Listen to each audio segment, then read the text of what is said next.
believed was Moldark sort of embodying it for the sake of executing his will and eating souls as he does. So we were sort of I was leaning towards Alex, wanted to give the sword to the clandestine, see what they could do with it, because we weren't doing much productive as far as we were able to.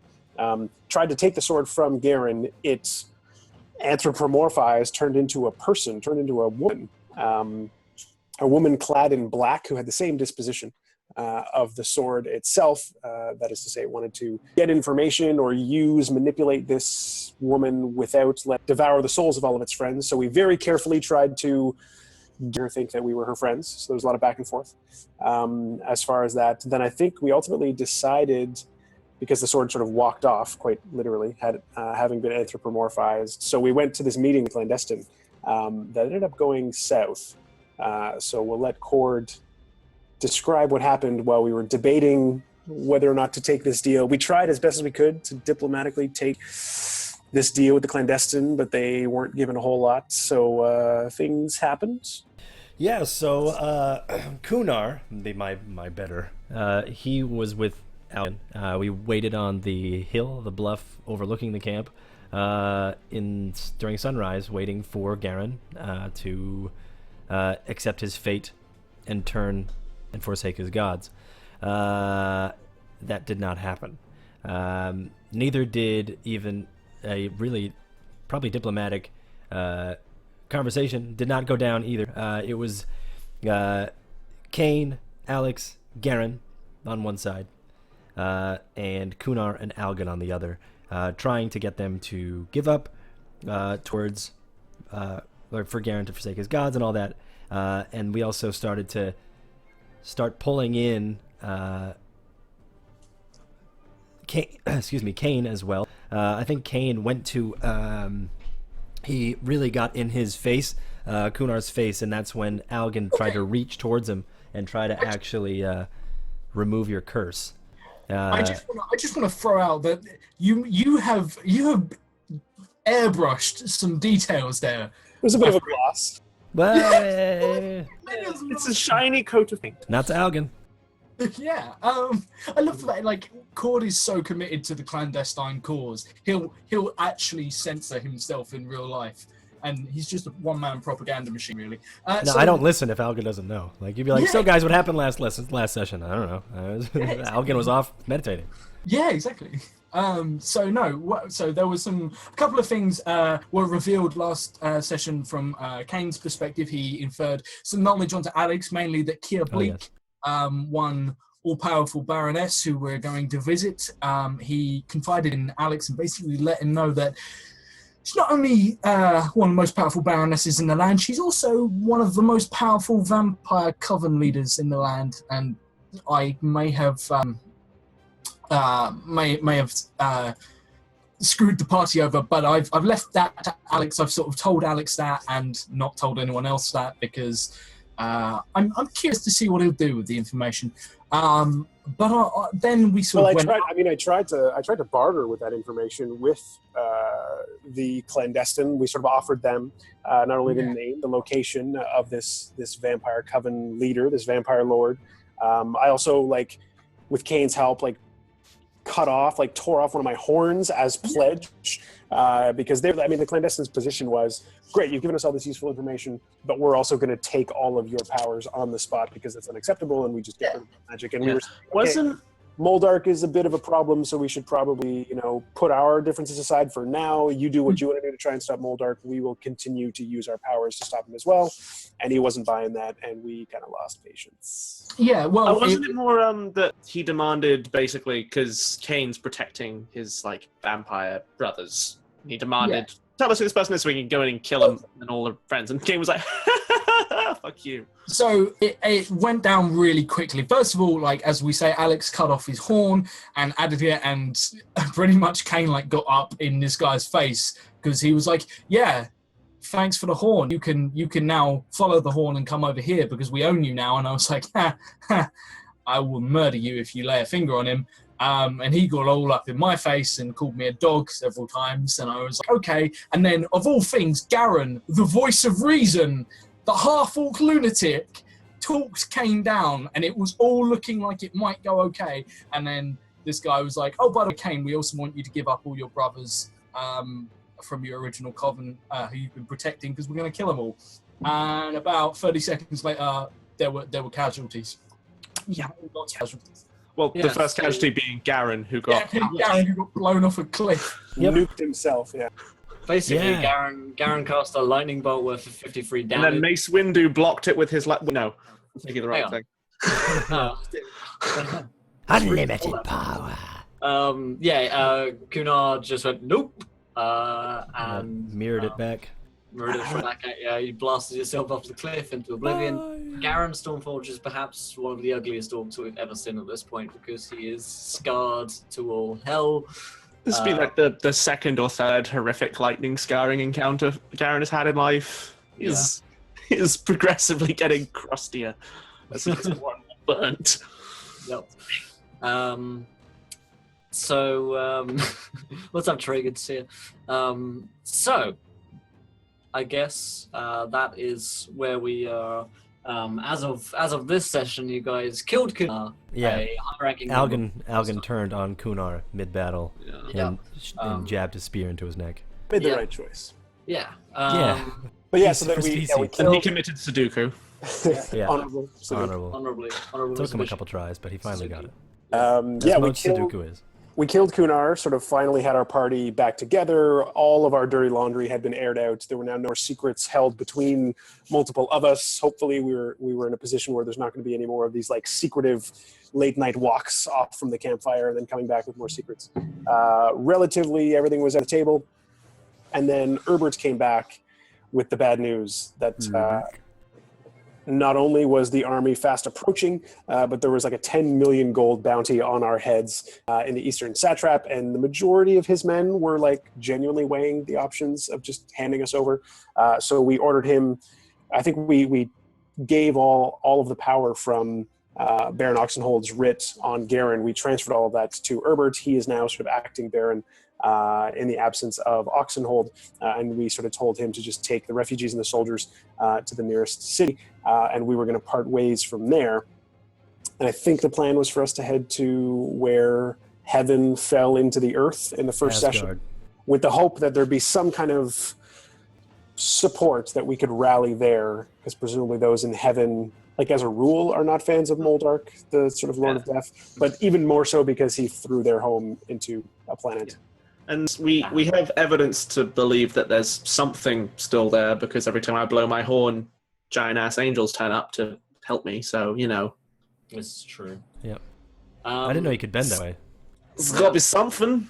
It takes some doing, but Garen spent a long time meditating in the woods. Mm-hmm. He's perfected some skills. Taking that yoga class Yep. for the sole reason of blowing his Master. horn of Asgard. Mm-hmm. Don't come in. Don't come in, I'm meditating. At the point, you've got to let go of the worries of people coming Yeah, in. that's true. Yeah. Okay. Let the stress off your back. The Yeah. weight of the world pull you closer. Never mind. In other news in the Broken Kingdoms campaign, the Eastern Satrap is at war with the Broken Kingdoms. Currently, it's been declared war. There is a 1 million gold bounty upon each of the heads of player characters at this point. There's a what? There's How 1 much? million gold is on each of your heads. I look at the other player characters. Do you not remember you desperately trying to set fire to this thing in your final glorious monologue of the evening? You don't remember last session, Josh? Why is that? Do you have a few little spots? that money? Your mic was really choppy. I think there was something wrong. It kept cutting out at really inconvenient times. Yeah, that's very strange. I don't know why. No. It's doing it now, actually. That's weird. What's that next? The Broken Kingdoms is at war with Eastern Satrap because of some diplomatic negotiations turned sour in dust with Rushalub and attempted assassination from a Broken Kingdoms Baron, which has broken the treaty. There are thousands of troops in Eastern Satrap land, and so the treaty has been broken fairly legitimately. Although obviously there were some.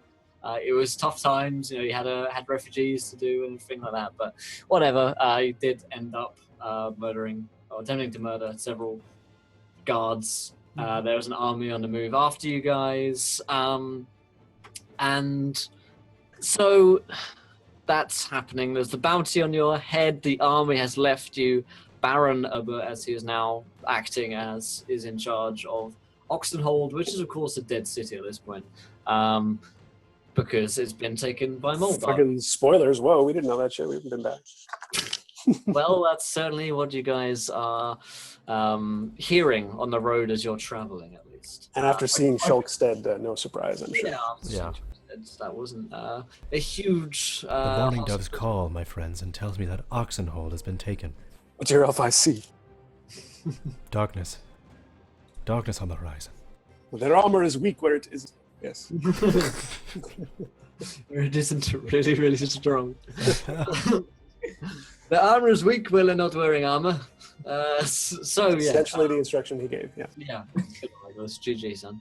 So yeah, you guys are traveling back north across ground which you've traveled before to where Asgard fell, somewhere in the Weald, fairly near where you were in episode 1.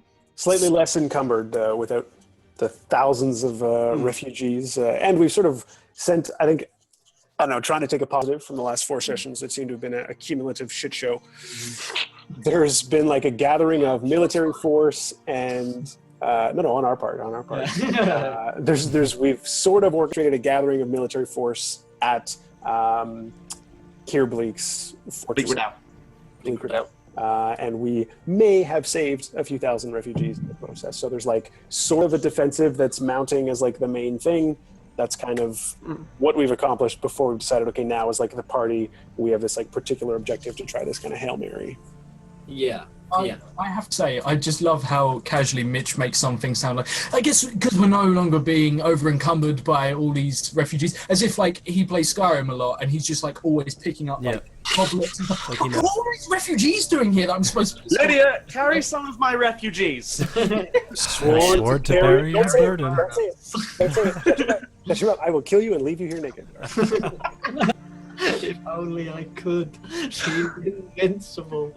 So, that's why you need mods. That's why you need the PC version, so you can fucking murder Lydia over and over. For the Lydia murder mod. Yeah, there is one. There's also voice changing mods for Lydia because she's the most annoying character. Anyway, so for tonight's session, you guys just left off from the hill. The army and the refugees are heading in the opposite direction because they're about to turn you in, essentially. Because you have collectively 4 million goals on worth, essentially. And so a lot of the army were like, well, these guys are kind of weird. And they've also been turning into giant goats and using magic. Which all of us. I love how they were probably holding out hope for Algan, and then Algan just like materializes in bubbles with majestic war horses, and one of them turns into a Medusa. They're like, we had faith in you, man. Sorry, it happens. We did basically tell Herbert to kind of like, just fucking tell everyone which way we're going. But like, distract the big ass, some of the big ass armies chasing you, because we're gonna run another big ass army, and maybe they'll just all kill each other. Right. Maybe. Yeah. You said to Herbert, go find shelter. Basically, is what you said.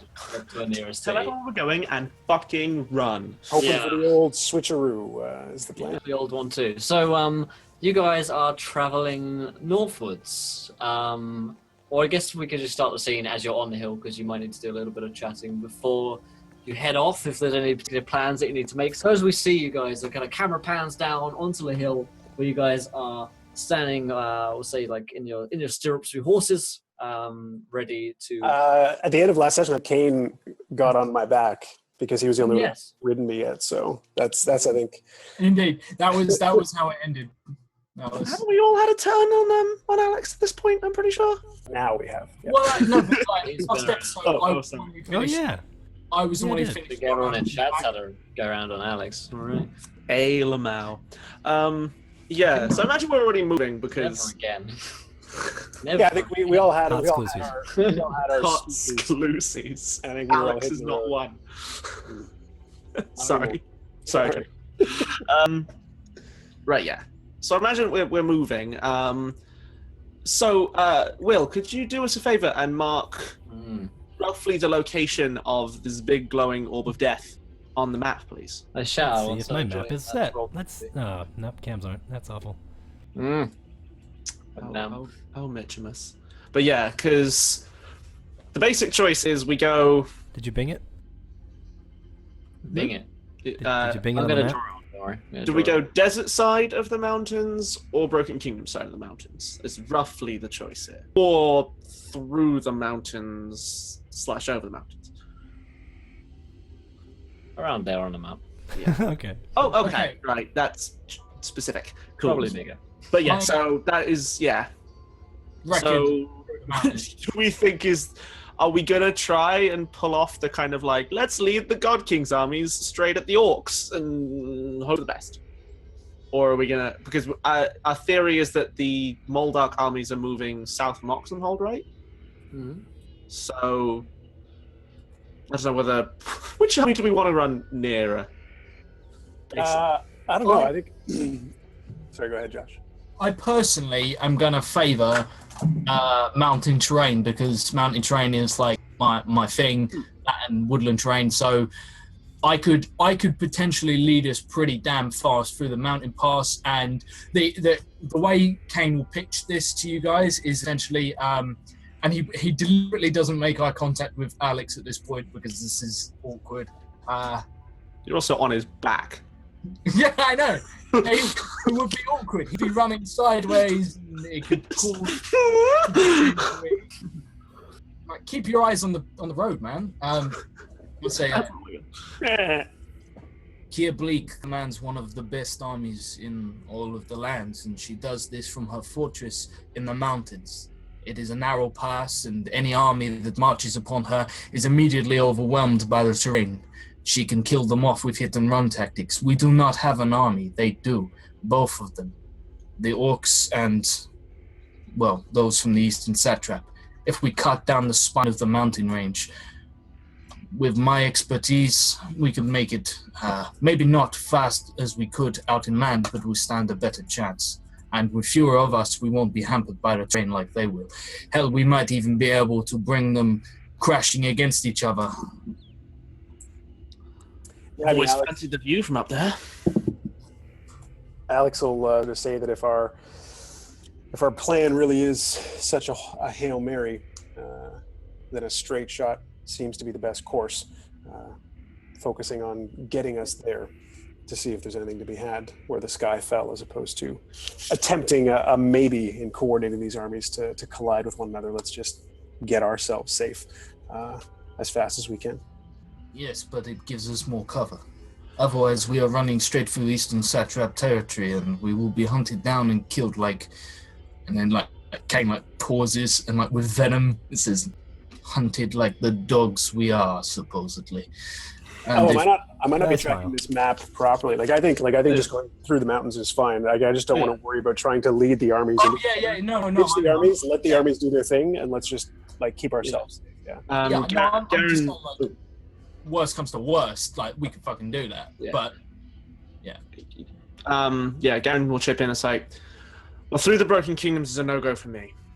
Those orcs seem resistant to magic, at least for a time. At least in the mountains, I could maybe drop a landslide on them with some well-placed thunder. Yes, I think the aim in our trying to traverse whatever terrain we choose and getting to Asgard is not going to be combat or tactics. The plan is going to be to not engage when at all Agreed. possible. Speed is of the essence. Ooh, question for you, Will. Two questions, in fact. So at the end of last session, Will, you were talking to. We were talking about because Kunar killed Sword. Rest in peace. Sword. But did we? Oh yeah, I got my ring back. But yeah, so Yep. we recovered our bits and bobs from Kunar, including Sword's sword. So I've been looking at that while on horseback. Is there any remnants of the magic coming off of it, or is it now just plain steel without sword in it? Plain steel, it seems like. Okay. secondary question. Yes. We had that bit where I I stabbed some of the explodey orcs and a whole bunch of souls ran into me and all that jazz, and I went weird and a Medusa appeared. It was terrible. How is that eye doing? Is it still black and gross, or is it now normal now? Pretty gross. Okay. Pretty black and gross. Yeah. All right. Well, Garen was always more about imposing and. Currently, you get an occasional kind of whisper in your eye, your whispering eye. Whispering eye. Oh, you had to, didn't you? Cool. Okay. In your head of like 27 minutes. 27 minutes it took. Hey. Yeah, there's a new record for me actually. I think. Indeed, yeah. My endurance. Absolutely restrained. Yes. Yeah. You get a kind of occasional whisper in your head of sort of like you betrayed us. It's your fault. Yeah. When Alex took his ring back from Algan, he would have put it on. It sort of disappears, goes invisible when you wear it. Is Sword's soul in the ring? Because if she was wearing the ring when she died, it would have gone into the ring.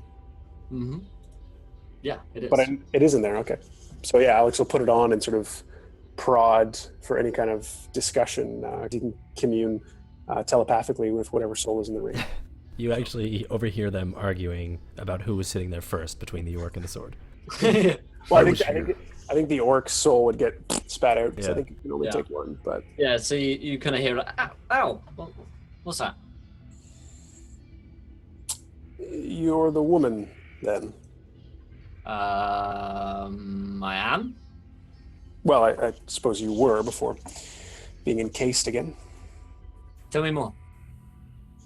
Oh, I wasn't there. You were. Do you remember a man? And I'll give her the rough description of. Wait. There was a man. The guy's name. And he was all talky, kind of ugly. That sort of. Kunar. He removed your head. Is the first I've seen. Oh, see, I thought it was Magron72. Thank you for following, my friend. Welcome to the adventure. You are a gentleman on the scholar. I've heard from Sword that he's actually a much fairer looking gent and scholar than Kunar. So yeah, she says, yeah, took my head off. That sounds about right. Yeah, that's probably like the fourth time I died. Well, here I am now. Well, unfortunately, I can't talk for long. I will be back shortly. I'll do whatever I can to help you find another body again. Hopefully one as striking in the last form you took. But, yeah, just find a friend. Any friend will do. But I will need some of your help, potentially, as we are still searching after Moldark. And at least one of your deaths was at his hand? Yeah, probably. Yeah, I think most of them. Good. Well, hopefully you're not too uncomfortable in there, being used to embodying a sword and all, and we'll talk later. Okay. Anything for a friend. She doesn't seem particularly salty about being trapped in a soul ring. Cool. I mean, she's just moved from one kind of ornate piece of metalwork to another ornate piece of metalwork. Like, she had 6 hours of freedom. I have to say, I was terrified that you were gonna put the ring on, and you were just gonna hear her kind of go, "We could rule them all, you know." And no, burn it, fire away, fuck it. I will not let Will have that power. I actually have a question for the party, but I can't remember off the top of my head who interrogated the orc. It was Alex and someone. You. It was you. You did the other half. I think you did a little bit. You didn't really ask. It was sort of off screen. It was right when Sword became anthropomorphized. It was right when Sword took up form. I gave you the ring for you to put on and like ask, because the orc was like amenable to talking because it thought that I was trying to orchestrate a duel between the two of us. Orchestrate, I get it. I'd asked you to like try and get a sense of where Moldark's army was just by asking it about like landmarks and things because you knew the terrain between here and there. Yeah, and then shit went down. Who was interrogating you with you though originally? Was it Algan? No, it was just me. I was around, but I couldn't actually talk to the orc. Oh, okay, all right. Okay, which means it was Alex who told us about their devotion to Moldar before prior to being being enslaved. Okay, I am. So I guess as I'm riding you majestically, I it's the only way. Yeah, as we're steaming away down the path, we're almost there, but I'm just small talk. Maybe just keep your mind off it. I find that helps. Yeah, exactly. Dinner, a glass of wine. We've been talking about baseball for like 20 minutes. Charkesian wine. Just Charkesian for God. Give him a glass of Charkesian, he'll do anything. Yeah, I know exactly. You have you checked Alex's hooves to make sure they're sufficiently protected? No, I haven't actually. Hooves. I have horns. You went to hooves? Jesus. That's a point. But also because You you're have running, horns. I'm stretching. No, Sorry. He's only got one horn at the I've moment. only got one horn, all right? Let's just... Yeah, I'm probably nursing the other. the mono horn. Right, so yeah, I turn to Alex, and like midway through, I'm just like, I have a question that has been burning at the back of my mind, something that disconcerts me. You said before that these orcs swore loyalty to Moldark long before he enslaved them, or before they enslaved. And yeah, I guess because Alex is in his goat form, he got like a raspier voice, but he has learned to speak slowly. But Yeah, I get it. And he's also in the middle of some strenuous activity.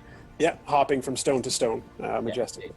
So he'll respond and say, "Don't know much about how they met the demon lord, but well after his presence was expunged, they were as devoted as before."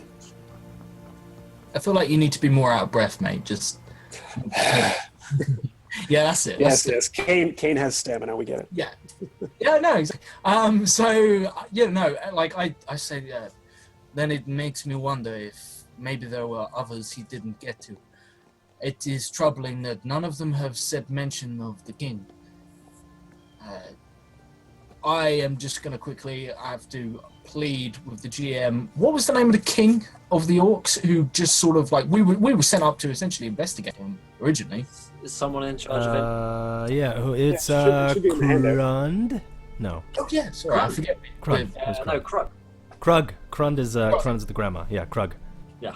Oh yeah, Crund was grandma. Yeah. Crund's the president. Laughing to like, oh yeah, no, Crund was a grandma. Yeah, no, and it makes sense, and it just shouldn't.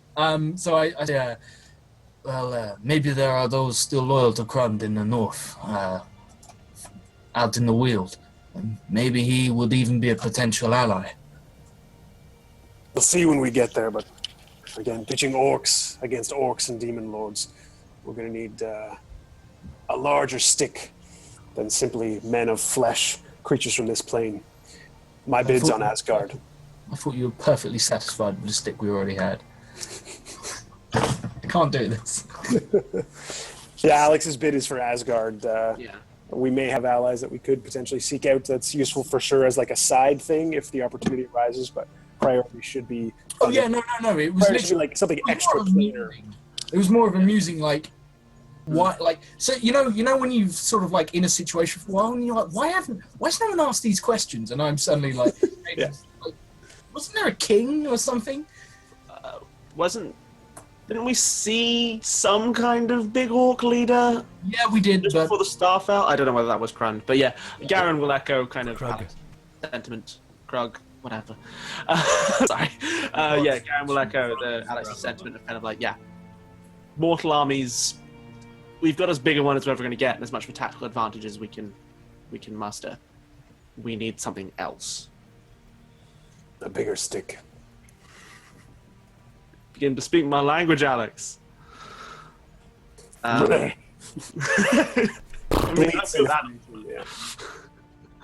All right, so yeah, we ride towards the eternally shining dawn. You heading straight there? What's the route you're kind of taking? Just hugging So- the mountains, or? Yeah, I believe the plan was head Yeah, Josh is leading, I think. north across the mountain ridge. yeah. If I'm riding Alex, do I get a bonus? North? We're going back towards Oxenhold? Or we're going towards Bleak? Potentially, yes. Like, Which that's... one? That is not a yes. We're heading towards Oxenhold and then north from there to the Oh, we're doing a loop. Oh, great. Yeah, no. hopefully at much greater speeds. Because Silly. Well, I'm planning we're to riding a giant mountain goat through mountains. and yeah, more than like skirting the mountains, I think we're prepared to like fully go into like the treacherous mountain trails and paths with Josh. So we're going to go up the mountains and around. We're taking the pass of Erebus. We'll be fine. Yeah. If you hear a foul voice on the wind, it's Will. I smell a foul fart in the wind. So they're actually... Algan's going to chime up as we like turn the horses.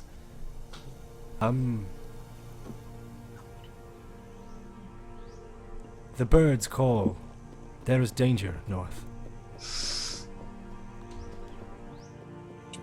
There is danger everywhere, shoot friends. down the bird in question. Never mind. Let's move on. Legitimately, like a bird flies over and Kane just nails it out of the sky and is just like, I don't have time for your superstition. It is not superstition. Yeah, Alex will try and affirm the observation from like his very attuned magical friend who sprouts flowers behind him and seems capable of exploding and reforming and summoning animals. This guy's clearly tuned into something we're not, and he'll just sort of affirm it but still dismiss it. So, respectfully, friend, I'm more worried about what's to the south and behind us. Yeah. Out of character, wasn't Oxenhold bacon? Yeah. We're right. We're kind of gonna run past Oxenhold as fast as we fucking can. Alright, whatever. I'll kill some more orcs. Yeah. Alright. Works for me. Yeah, I don't think the plan is to go into Oxenhold. Yeah, I don't- Respectfully, Alex, you're a We're goat. Stay- Pat your snout. For a couple of nights and then maybe head off like once we've chilled in like the local Formula One. I really think that's the Formula One. catch a matinee and Let's go tell the ox where we've been. Yeah. Just took a loop. I mean, We're back. We had our shitty... Well, we did not do what we wanted At some to point, Remember Garrett has to reading come that back book? and Oh, the back. places you'll go. Well, do. I'm gonna go see my mate. Let's take a look at the trail we've had so far. So, we started... Well, actually, we started up in the Weald, and then we went down to Oxenhold, and then we went towards Dust. Had a battle where that red line is, the Battle of the Satrap. Yep. Last episode, we ended over here. Oh my gosh, thank you so much, ASMS, for donating £5. Wild magic, time for Mythomatic to spin the wheel. Thank you, Spin that smiley wheel. face. All right, so... I'm not sure we even made that far west. what the hell did that? That's We literally got like. I mean, again, like I realize we're No, going that's back true. to where we started in the first session, but the point is that in the process, we've rallied 2 armies, sent them to like a point where they can like convene. We've saved a bunch of refugees potentially, and like we were being chased by an army anyway, so we had to be running south until there was something to like give cause for the orc army to like pass us over. Which now, while the orc army is moving south, we can be heading back north through the mountains. Makes sense, dude. It kind of makes sense though, because like 3 of us were chatting about this plan, and we just kind of grab Algan and start 300. riding north, and he's like, "What? Why are we going this way again?" Yeah, So- it's So, Court, can you roll me that D10,000? Yep, I did. I rolled it in the roll 20. It's 300. 300? Yeah. Good lord, if you guys don't know what this is the D10,000 Wild Magic Surge table, which you can donate to make us roll on and make some crazy shit happen. Of course, ASMS is a bit famous around here for making the Yellow Justice happen, so let's see So if we can... if you guys actually want to check out what this D10,000 Wild Magic Surge table looks like, wow, that's a mouthful. You guys can just hit down if you go into the info just below the screen. I know you have to scroll down and you miss our beautiful faces. We understand, but it's only for a moment. It's okay, because our voice will be here the whole time. Indeed, you'll have the sensual sounds of Cord screaming as he finds out whatever this 300 means. Right. It's a good one. Oh, good. So, But yeah, scroll down past schedule and Patreon, and you will see donation, and in there is the Wild Magic Search table, and it's awesome. You But should don't guys- just skim through it. Read the Yeah, donations, and read. then click the link. Be a proper student. Chat's excited about this, so I'm nervous. hey, Nice. Puppet. This is a good one, yeah. Gwen's excited. What's up, Gareth? Hey, This is gonna be the best thing ever as his character. Undlick, I saw your tweet as well, dude. That's pretty funny. So the caster, Algan, you've begun to adopt cute names for various parts of your body. And you can decide what those cute names are and to Okay. which parts of your body they are for. Awesome. This is good. So just take it out loud. So like we've been traveling and we've made it to like the foot of like the mountain range, and Kane turns to Algan and says, "Algan, hand me the map. It's right there. It's in your hand. Pass it up." Well, we're near the steppy pod of the mountain. Oh, you Yes. you mean the one in my graspy bit? Here. I check Algan for Oh, crane. sorry. It seems as if there's something stuck on it. The wax it's been in my pocket for a while, so the wax is sticking to my fingy wingies. Sorry. I check Algan over for cranial hemorrhaging. Kara's just standing there. This is the best day ever. This is like, I'm just like, he's a broken man. Like, we killed his friend, and now this is what we've reduced him to. He's like, fingy wingies, and I'm like, We blew him up, killed his friend, turned him literally in circles. Yeah. I don't. What's wrong? Do you guys not? Is fingy wingies not a term here on Atonica? I say, I've got a graspy bit it to you. You really know how to. You really know how to come up with some catchy names there. They're not. I didn't come up with them. They're from the Feywield. Yeah, this right after Alex affirming that, like, you've got knowledge of other places. We need to respect that. Yeah, these are Fey terms. Alex, will you check my ears? I think the thunder may have affected them. I look. I appear to be hearing things. Like Kane hasn't had a good laugh in a while. Things have been pretty miserable around here. So he looks at Garen and he says, "I'm sorry, your ears." And then I turn around to Algan. I'm like, what exactly is he referring to? His listening Lulus. I'm muting myself. You've never had. What's so funny, guys? Do you not know that I'm Fey? So we'll presume this is happening as we're moving through the mountains. Guys, all right, gentlemen, friends. I think something I've been struggling with for a long time now. So let's just have a seat while we're tired. I'm Fey. Okay? I'm Fey, it's who I am. And I just want you all to just accept me for being Fey. Is that alright? You are the worst. Okay, let's move on. Now, do you guys not know these terms? Listening loos, graspy bits, fingy wingies, and steppy pods? I look at Algan and I'm like, it's okay. We love you just the same. We just want you to be happy as yourself. Thank and you. then Kane walks away. Thank you. And I walk away, and flowers start to bloom again. I step. It's too good. That's hilarious. Yeah, this is like Teletubby dirty talk, I know. Oh, dear Lord, could his butt be known as his Jigglypuff? Dear That's Lord. a Jigglypoof. That's Jiggly. Yeah, that's where. Okay. So that conversation happens. I'm writing these down. So. Christ says I we know, love you next the time. same, just less. Savage. Oh, dear Lord. So, yes, you guys are headed northwards. So, for the first stretch of your journey, we're going to get rid of some of the boringness of travel by doing a little travel mechanic here. So, what we're going to do is, if you guys haven't seen this before, it's a little concoction of mine, which throw at these guys. So we're going to go around in a circle per round. So I think we'll do 2 rounds of this because you're traveling pretty far. So you're going to tell me what problem you encounter on the road, or if something bad happens. It could be you simply have a falling out with someone. You have to use a skill such as persuasion to to get them to come round to your way of thinking. You might run in some bandits, and if we roll some athletics or acrobatics or something like that. And so for the basic of it is you find a problem, you find a skill check related to that problem, you make the skill check, and then we find out what happens. You can't use the same skill twice in a row. You can't use the same skill that's been used by one of the players on the same round, but you can reset each round. Question, you there? Can I use magic? Yes, that would be an Arcana check. Oh, I mean, I was just gonna straight up cast a spell. But okay.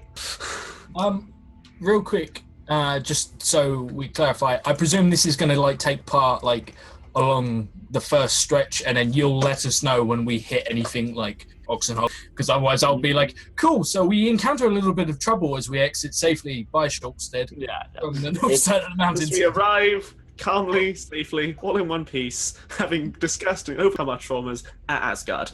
Indeed, yes. By the end of this, at least 2 rounds, you'll be around Oxenhold kind of area. Well, unless anything goes horrifically wrong, Will, let's not just assume that we can get from A to B. I'm feeling pretty good about this. So. Let us not assume that Will is a nice person who will let us get what we want. All right, then. So let's roll initiative for the turn order. If we run into any combat, we can use the same initiatives for that, which is nice and handy. What? Shut up. Dingy Wingy is broken, I'm afraid. Yeah. Sorry about that. The Thingy Wingy. My Thingy Wingies went up to it. Jesus. 17 for Alex. Okay, the perfect number. A good way to start things off. 7. Is it now? Indeed. 8. Okay. Kane, what did you get? Nat 20. Nat 20. Algan rolled an 8. Garen, you rolled a 7? Yeah. All right, then. So the turn order is going to be Kane going first on a natural 20, Alex going second on a 17, perfect number, Algan going third and on 8, and then Garen going last on a 7. So the top round, Kane, it is your turn, my friend. What's up, Epimetheus? Go, Kane. Cool. So yeah, as we sort of, I think it's more like so we enter sort of the mountain range, and I'm going to say that the first sort of problem we encountered is, we're moving in, and Kane becomes acutely aware that we are not moving in alone. There is someone following us almost straight away, and it turns out our separation from the main party. There's a lot of money on our heads, and they've seen fit to see if they can send some scouts out to keep track of us, maybe even bring us in if they're feeling lucky. So I'm going to go ahead and I'm going to roll not a stealth. I'm going to roll survival to see if I can maneuver us through the terrain into sort of an impassable pass, which they could never hope to follow without. An impassable pass. That sounds Indeed. And I very I want to pass it. We have to go over the impassable pass. No! Which Not the impossible pass. Can't go around it. Can't go under it. Must go pass it.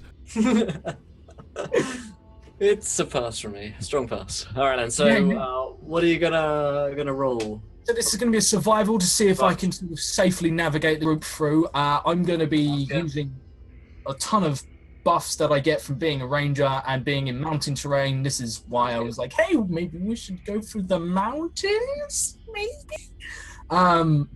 So I get bonuses in favorite terrain, including the party cannot be lost by any non-magical means, and we are not slowed down by dangerous terrain. So straight off, so good.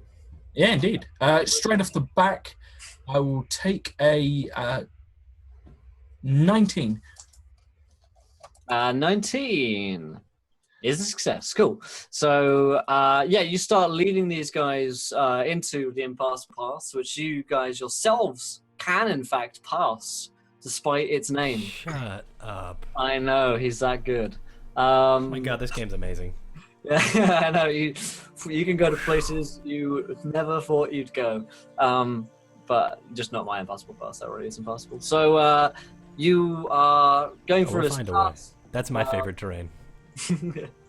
Go for this pass, and you started to make really good ground on these guys from where you were before. You can tell there's a band of maybe 5 or 6 of them that are following you guys, perhaps leading to more. You haven't lost them at this point, so Alex, you're still being tailed by a group who don't appear to be like maliciously like going after to attack you or anything like that, but they are just following you because you are aware of the fact that you do have a lot of money on your heads. So what are you doing?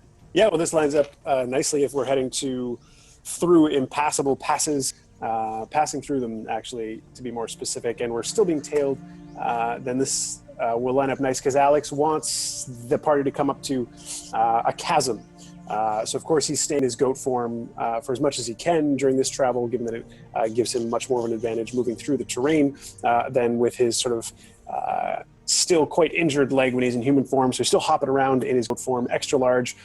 He's still riding the hive, having jumped over the walls of the City of Dust. So we're going to come up to this like chasm in front of them that they could sort of wind down, like there's a bit of a path winding down, but it's going to slow them down a little bit, and they want to be able to just get across. And Alex thinks he might be able to jump it. So he's going to like get out some rope. We're going to, tie some knots, tie off this rope on the one end. He's going to try and just get a good sprint, leap across this chasm, and then the rest of the party would be able to shimmy across on this rope. Of course, with like separate lengths of rope, sort of harnessing them onto the rope so that if they were to sort of lose their graspy bits while shimmying across, they wouldn't necessarily fall to their doom. So I'm going to rock an athletics to see if I can jump across this chasm, and I got to pull up my goat stats here. Chasm of Doom. Okay, so How'd you get that sound bite, Mitch, every time you roll a dice? Yeah, it's crazy. Right. Sounds like you're So actually doing it. authentic. so I got a 10, but then in goat form I get plus 5 on athletics. So 5, so 15. 15. Let's check my thing. 15 is a success. Congratulations. I was about to jump in, like, before he does this, I'm not on his back. Just want to make it clear, I'm not riding him. Just in case. I mean, if I didn't succeed, then I would have just like hit the wall and like slid down the other way, or whatever. And died. Wile E. Coyote style. Just All right then. So you guys, you jump across this this little chasm here and this bridge stuff, and my friends are everywhere. And you successfully pass without any broken limbs or dead bodies.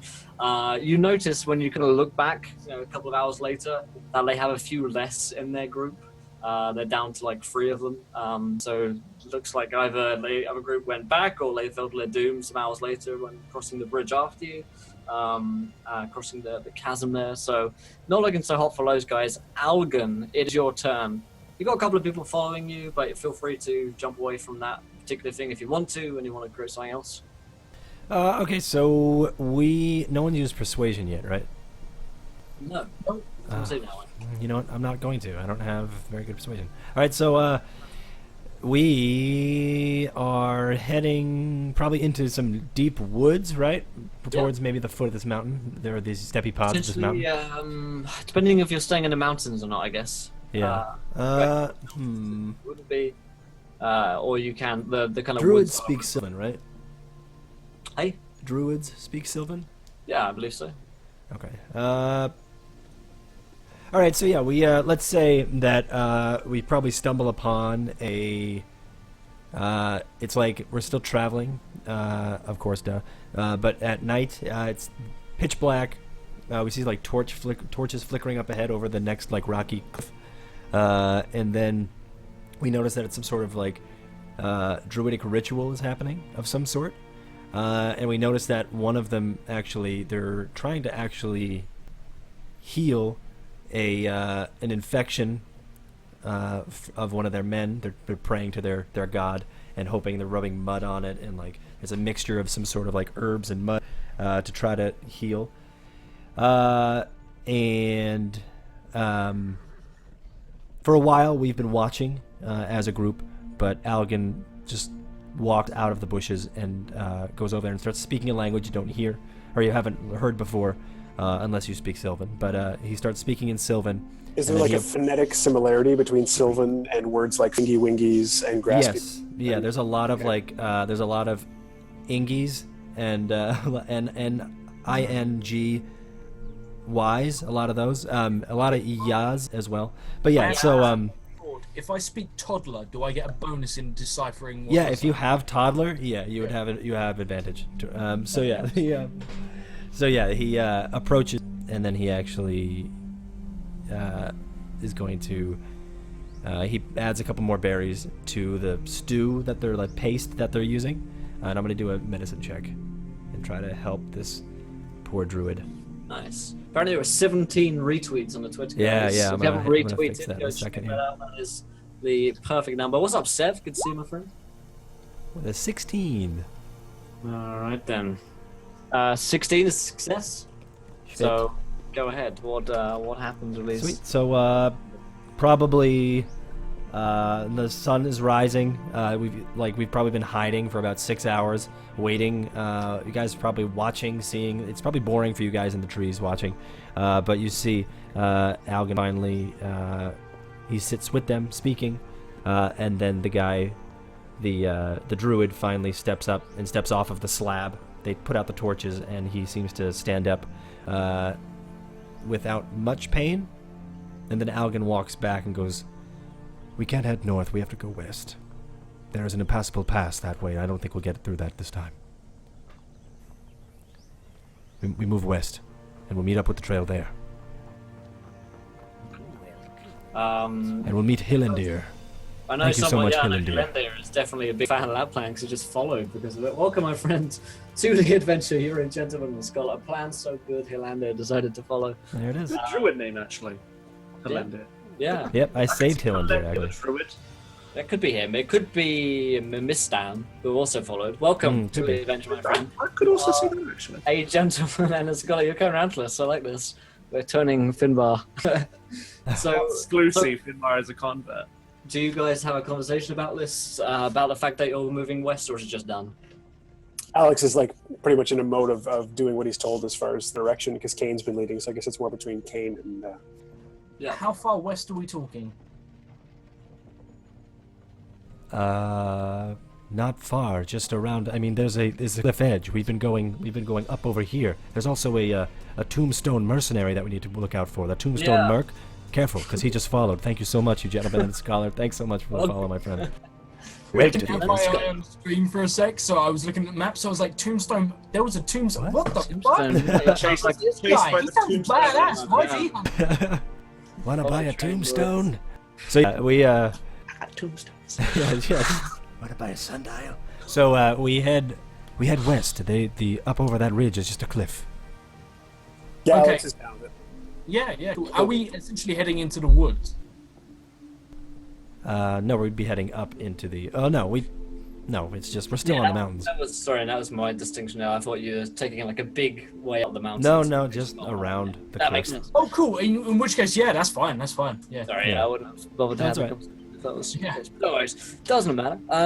So that is Algan's turn. Garen, finally, what is up, my friend?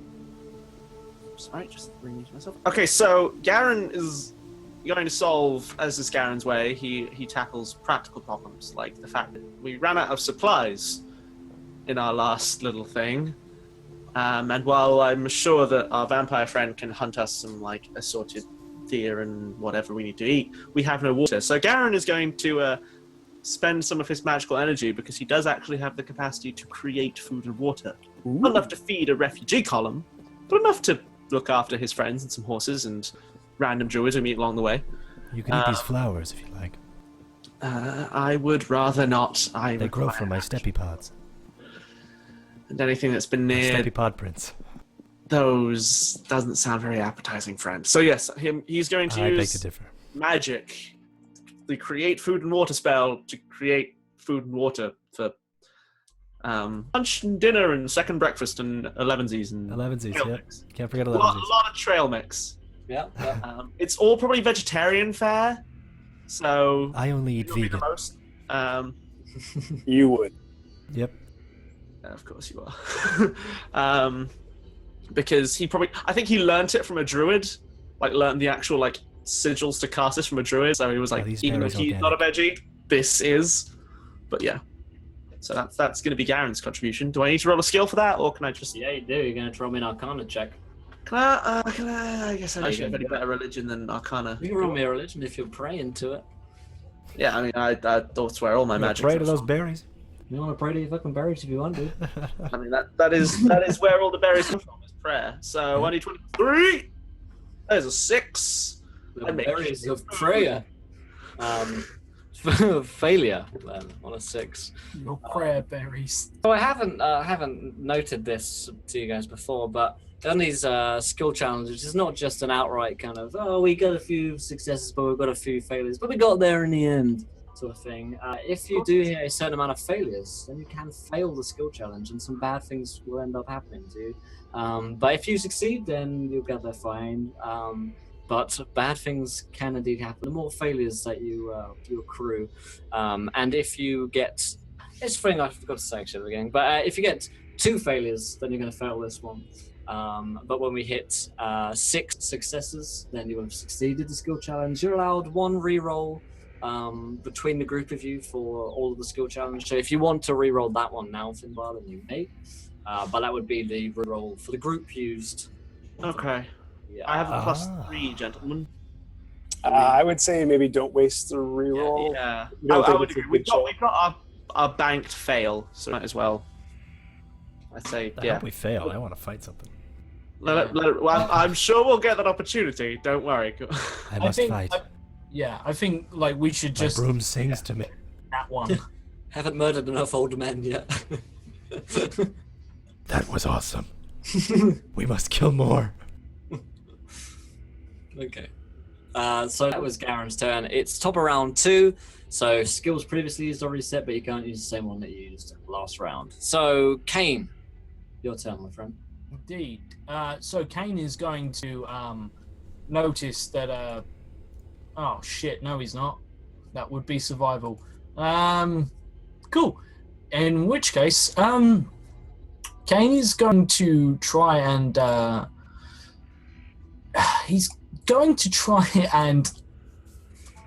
sneak off. He's going to attempt to give the party the slip while they're resting, and he's going to try and he's going to go back and rob the druids of whatever provisions of food they had, and bring it back to the party. Unless they are they traveling with? They're not traveling with us. No. Cool. You're So I'm stealing just it from the guy who's got like an infected leg. Yeah, exactly. But you know, I need to greater than theirs, and I have phenomenal stealth, and I'm not sorry. So, yeah, I'll. In fact, you know what? I'll roll a sleight of hand because I'm going to save stealth for anyone else who wants to use stealth because I have just as phenomenal sleight of hand as anything else. So the sleight of hand would be more like you're going up to someone and like nicking it off him without him noticing. Stealth would be. Yes. So this is I'm going to like go back and like. Actually, yeah, no, I suppose it is a stealth check, isn't it? Like going back and. If you don't want to be seen by him, then it would be a stealth. Yeah, no, absolutely, yeah. So cool. I'm gonna head back, and I'm going to try and in the night, given my sort of like prowess in the night, slink back there and just leave with all the food that they had. I slink back there. I slink out of Mitch's tent and I slink back towards the druids. I thought I was Faye. Indeed. So that's a roll of some sort. So guys, about that re-roll. Yeah. What did you roll? Well, it's double nat 1, so I'm gonna just appeal to the group here that maybe Nat 1s. I'm pretty fucking good at stealth, guys. I'm gonna. And I'm not sorry. Really good. Take that. in all fairness, Slunk. Oh. my double nat 1 is 9.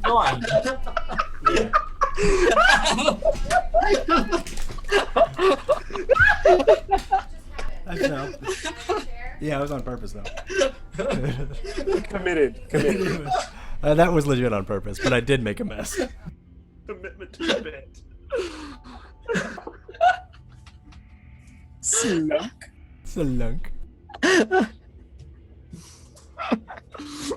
I need a quote that's just slunk star. Not broke that time.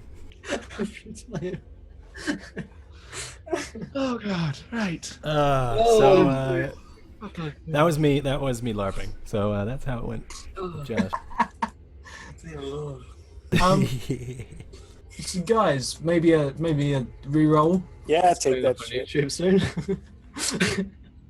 Hello, was YouTube. Oh yeah. With those highlight videos. Yeah, indeed. Yeah, there was a really loud bang. Sorry, guys. Rachel's in the other room. She's like, "What the fuck was that?" Sorry. Fell out the chair again. I do all my own stuff. That was at 4. 20 something was it? 20 something? 27. 27. Cool. Did you Well, that's a re-roll it? success. So yeah, after all that, yeah, you managed to slink away successfully into the camp and steal a bunch of provisions. So that takes it to Alex's turn.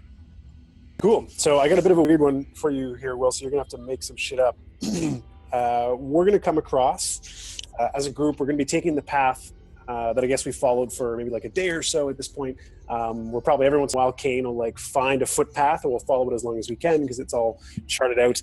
He's tracking all these subtle signs, and then every once in a while we'll have to branch off and just sort of dig through all the rocks, find another footpath, animal path, that sort of thing. So we'll be on one of these paths, and we're gonna come up to a sort of unexpected turn, and then we're in front of what is a pretty manufactured or man-made looking entryway. So sort of like a stone entryway with a sealed sort of stone door with a bunch of sort of runic symbols all over it. We have no idea what it is. It's definitely emanating some kind of magic. So Will, you can decide what's inside, who put this there, what it is at all to begin with. We know we're probably gonna have to go around this thing, but Alex is gonna shift back to his human form. And he's going to try and dispel magic on what seems to be like protective runes on this door, sort of keeping it sealed or closed. He's going to dispel magic to try and open this door. He thinks it's probably some kind of a tomb. And given the sort of, cultural practice in the area, whether it's the Eastern Satrap or the Broken Kingdoms, rich people like to bury themselves with wine as well as supplies, things they're going to need in the afterlife. So he's hoping if this is a tomb, dispel whatever magic wards are on this door, open it up, and that might solve some of our supply woes. So I'm going to rock a dispel magic. Sure. If the spell level protecting this door is 3 or less, it's an auto success. I presume I'll take a roll. It's all good. So the DC will be 10 plus the spell level. Okay. I'm rolling against. And you can choose whatever the fuck you want as far as what's inside, whether it's Broken Kingdoms, culture, whether it's something else. I don't care. It can be Fae. Be fair. Who knows? So I got an 11, and then my spell attack bonus is 7. So 18, which means everything except a level 9 spell. So yeah, you blast it open pretty easily. Okay.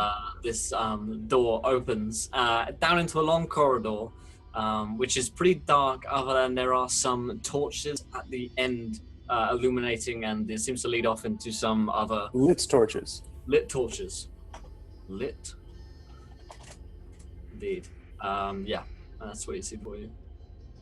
I guess we can sort of like slide out of the skill challenge just for a second if we can. Alex is going to look around. Slunk? Slunk out of the skill All right. Someone say slunk. Don't say slunk. Quick, destroy my backdrop. It's a trigger for him. Yeah, so Alex is going to like look to the party and ask if anyone recognizes these symbols, the symbols that were on the Yes, door these that symbols. now aren't. If anyone knows anything about this space before we actually step inside. I was actually going to use a history check for my skill check, so. Cool, perfect. May I? Mother, may I? Yeah, you Alright, certainly cool. man. All right. Kane, also, can you roll for me?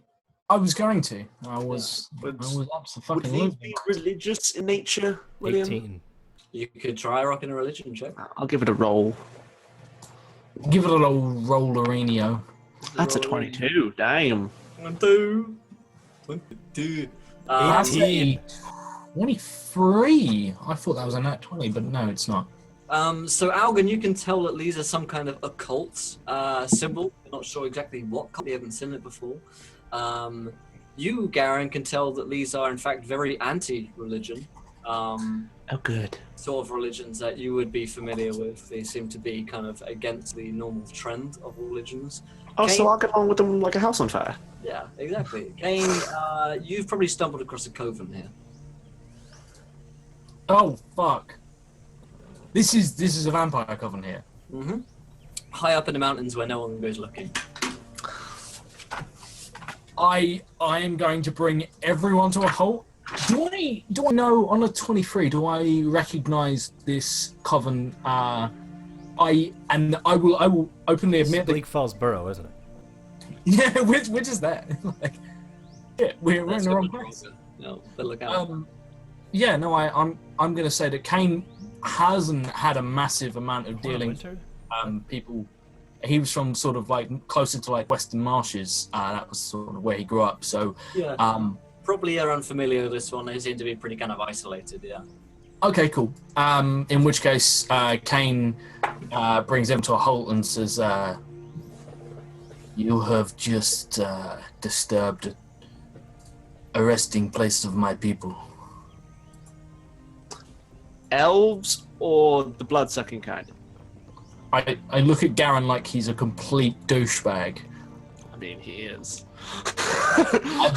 I then realised that this is my default expression, and he won't understand that I'm disappointed. Because I always disappointed with Garen.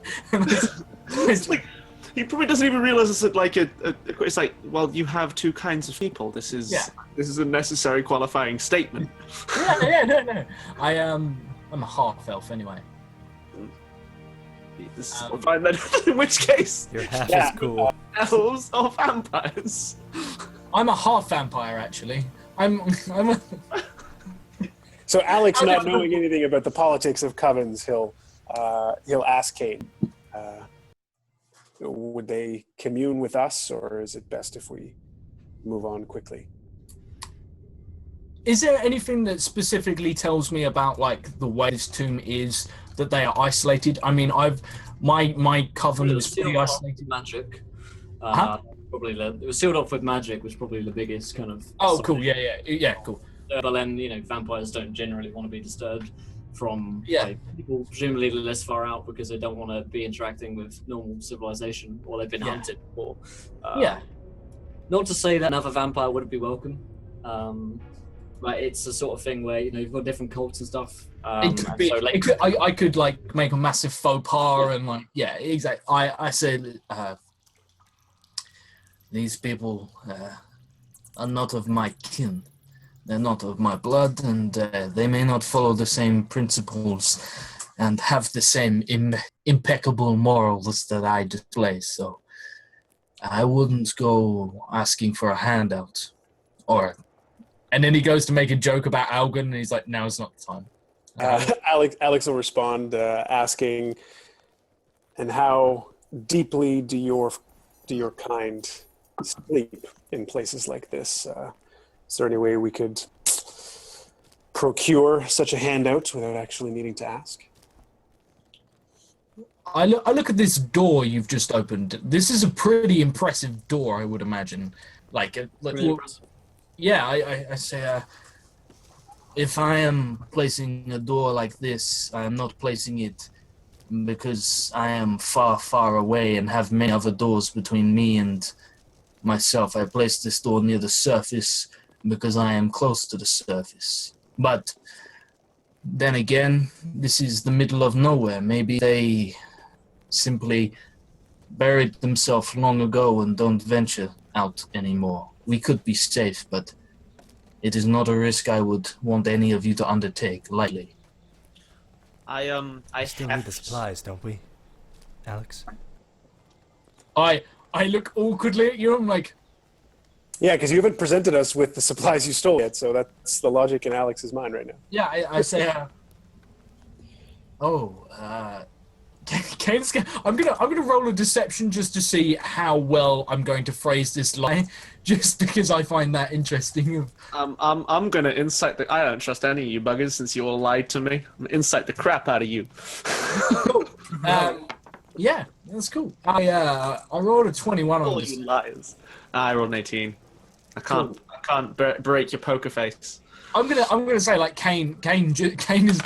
It's not so much as he provides an answer. He just doesn't provide an answer, and that's why he has a good poker face. He's just like, I have supplies covered, and I gesture, and like one of like the horses just has now got saddlebags of food on it, and I'm like, It looks suspicious, horse. yeah, the horse. No, I was with Alex all night. I've been splunking.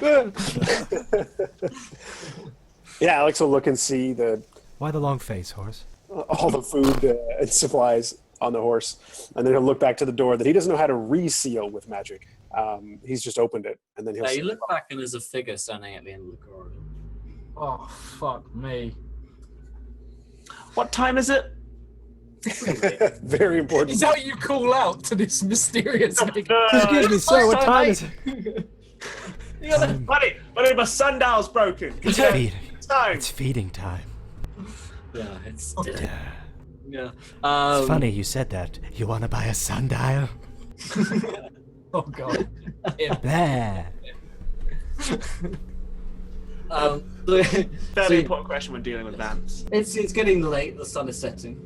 Okay, well, But it's still up, Just about. so Define we're it, all please. slunk backwards. I think we're using that word wrong.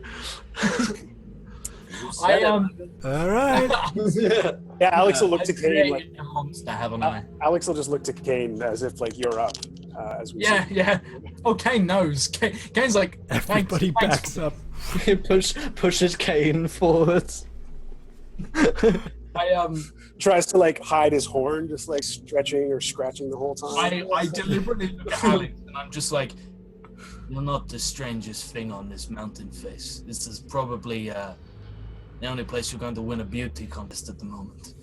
And then I like He's gesture. gonna turn right to Garen. yourself. I clap him on the back. It's like, you hear that, friend? He thinks I'm prettier than you. Karen stares at you like, I gesture like. I grin and like half my face cracks from fresh scars as my like tusks jut out, and I'm like, eh. Your black eye just like melting down your face. Yeah. So Kane is going to step forward, and at the same time, he's going to like gesture for everyone to like step back and like get away from the entranceway, and he's just going to stand and Highlander battle. Inbound. yeah, exactly. He's not gonna like step a foot inside, but he will call out, not very loud, just to see if he can provoke a response, an amicable response from this guy. He says, oh fuck, I'm gonna have to drop a clan name here. I say, give me 1 second, because Coven name. yeah, common name, sorry. Yeah, so I say, my name is Kane Sanger de Tatel Nocte. I am. Kane Sangled Latatted Nopti. Yeah, if you butcher it, yeah, that's basically how it sounds. You hurt your Nopti? Yeah, your Nopti. Talk to Algan about that. All right, let me get you a splint for your Nopti. I'll be right back. Guys, come on. Orcish is stuff. Oh, me too. Let's be nice. So, the voice calls back from the end of the corridor. What do you want, Kane? I'm like, Hollow will divine. Kane Hollow. My coven leader was something of a dramatis persona, as it were, but we're not here to cause trouble, and we did not even know that we were treading on your territory. We simply wonder if we might be able to do some business. You hear like a, I see you bring cattle with you. We will take them as payment. I hold up a hand and I'm just like, I am not here to trade in cattle, nor am I willing to part with these. These are special to me. You must keep pets. I have no need for pets. No need food. Kind of steps closer, kind of into the light. This kind of shadowy, edgelordy figure. Steps forward. Why hello. He's very attractive, man. He's probably one of the most attractive people that you've met. And in fact, all of you feel like kind of an odd attraction to this man. He's just very beautiful, and you just want to spend more time around him. You kind of want to look at him a bit more. You want to listen to his voice, I suppose. He's got Is it Mitch? I was going for more kind of... Adam Levine, yeah, me too. Yeah. You as well? Like, oh, great. Remove Mitch from the equation now that Adam Levine is there. Okay. Yeah. This guy's got to be. So, yeah, he steps forward. You can see he's got this kind of... he's got a kind of slick back, dark hair, not unsimilar to Core's, actually. No facial hair, though. So, minus 2 points there.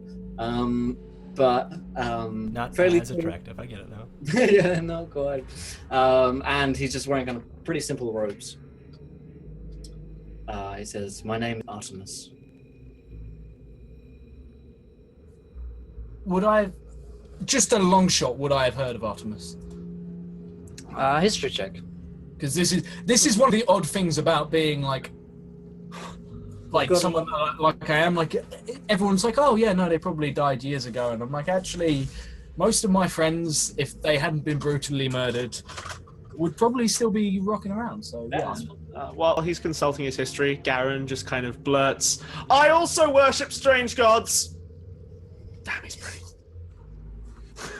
I really just want to get to know him. I don't know why. Away. Just want to buy him a drink.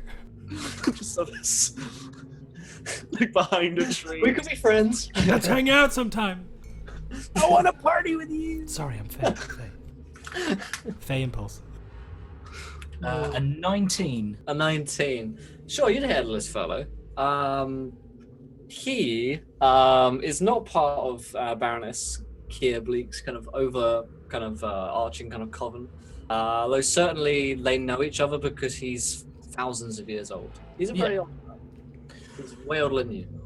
Yeah, oh yeah. Like, Which means like age is seen as kind of status and stuff in... Yeah, exactly. It's I think, like, to be honest, like, everyone else is like, oh, he's so pretty, and I'm more deferential to the fact that he's...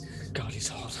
Yeah, I'm like, he's... It's like meeting a rock star. He's so old. Yeah, he's like...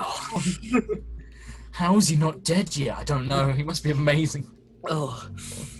I look at him in bewilderment and say, yeah, I've heard that name before. You are the Artemis of legend. What would be like a term to refer to Kira Bleak as? Like, the Night Mother would be one. Oh god, that's awkward. I'd say, the Night Mother. He nods. I owe her my allegiance, and as an elder such as yourself, you realize I mean you no harm. And then I will like drop to a knee, but sort of, yeah, and I'm just we wish to pass through these lands unimpeded. We did not mean to disturb your slumber. He nods. You may pass through them. Alex will step forward, just like We're here for your shit. half a pace. Can you stay forever? Not standing in front of Kane, so still letting Kane be sort of like in the forefront. Yeah. He'll try and mimic or replicate the formal bow that Kane did. So like before he opens his mouth, he does that sort of gesture. It's like a baring of teeth when you step forward. Yeah, bear my single horn. Alex will step forward and start with a deferential thank you, my lord, for allowing us to pass. We apologize again for the disturbance. Tainted blood. Yes. Kane lets out like a... Ah, shit. When did you last walk on the earth, Lord Artemis? Much has changed recently, much that may affect your slumber here. It may be a blessing that we woke you before you were disturbed by others. He kind of like closes his eyes. I suppose it's been 112 years. Alex silently, via the ring, is going to ask when Sword first encountered Moldark, just wanting to get a sense of... Oh, I think I probably died maybe like a year ago. Yeah. No, I didn't die then. No. I think we first met him, around a year ago. So Moldark's like ascendance only happened like a year bit ago within the world time. Becoming the Raven King was probably around August. Yeah, pretty much. 6 or 7 months ago. So not. Cool. I'll ask Sword, and again, this is like heading concurrent, so like there isn't an awkward pause. I'll ask Sword just quickly. Did you know the name this lord went by, the Raven King? What was he known as before he took your soul the first time, before he ascended to what he is now? Moldark. Everyone called him Moldark. And Alex will transition immediately back into speaking with Edgelord Artemis and ask, when you last were awake, my lord, did you know of a creature named Moldark? Demon of some significance, son of the Raven Queen. Although, last I spoke with her, she'd gone silent. Yes, well, it appears her son has ascended to her throne and has now pledged himself to bring ruin to this plane. We simply wish to give you warning. Whatever notification may mean to you, whatever investment you may have in this world, whatever your plans for after your slumber, well, there doesn't seem to be much time for this plane left. The Raven King walks on this earth, and he marches an army through these mountains. Good. This is good. Now then, is a question. Does the Dark God killing everyone not leave you without snacks? Oh no, I suppose not really. I mean, I've slept for 112 years. See, when it gets to my age, you only need a little. It goes a long way. And I've got stores here to last me as long as I need. The world is a writhing ocean above, and I below. Slumber. But now I'm awake, and I sense more tainted blood. He looks over at Algan. Okay, right.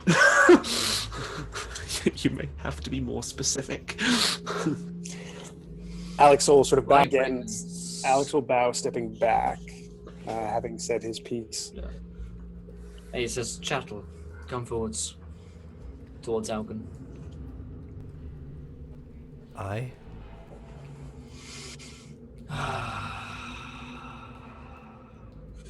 You are recently tainted, are you not?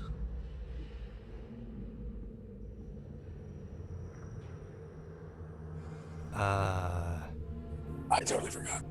Me too. He kind of like rubs his like the back of his leg, or like the side of his knee. I wouldn't say tainted. He kind of looks at the horn on Mitch. You will become an abomination like this. Welcome to the club, buddy. Kind of like look at everybody else. I look like kind of like as if I was betrayed by Cain. Like, you did. You did. And yep. I don't remember. I caught. You shot Algan with a. You shot me in the leg last with your vampire bow. Yeah. No, I didn't. No. You on that one.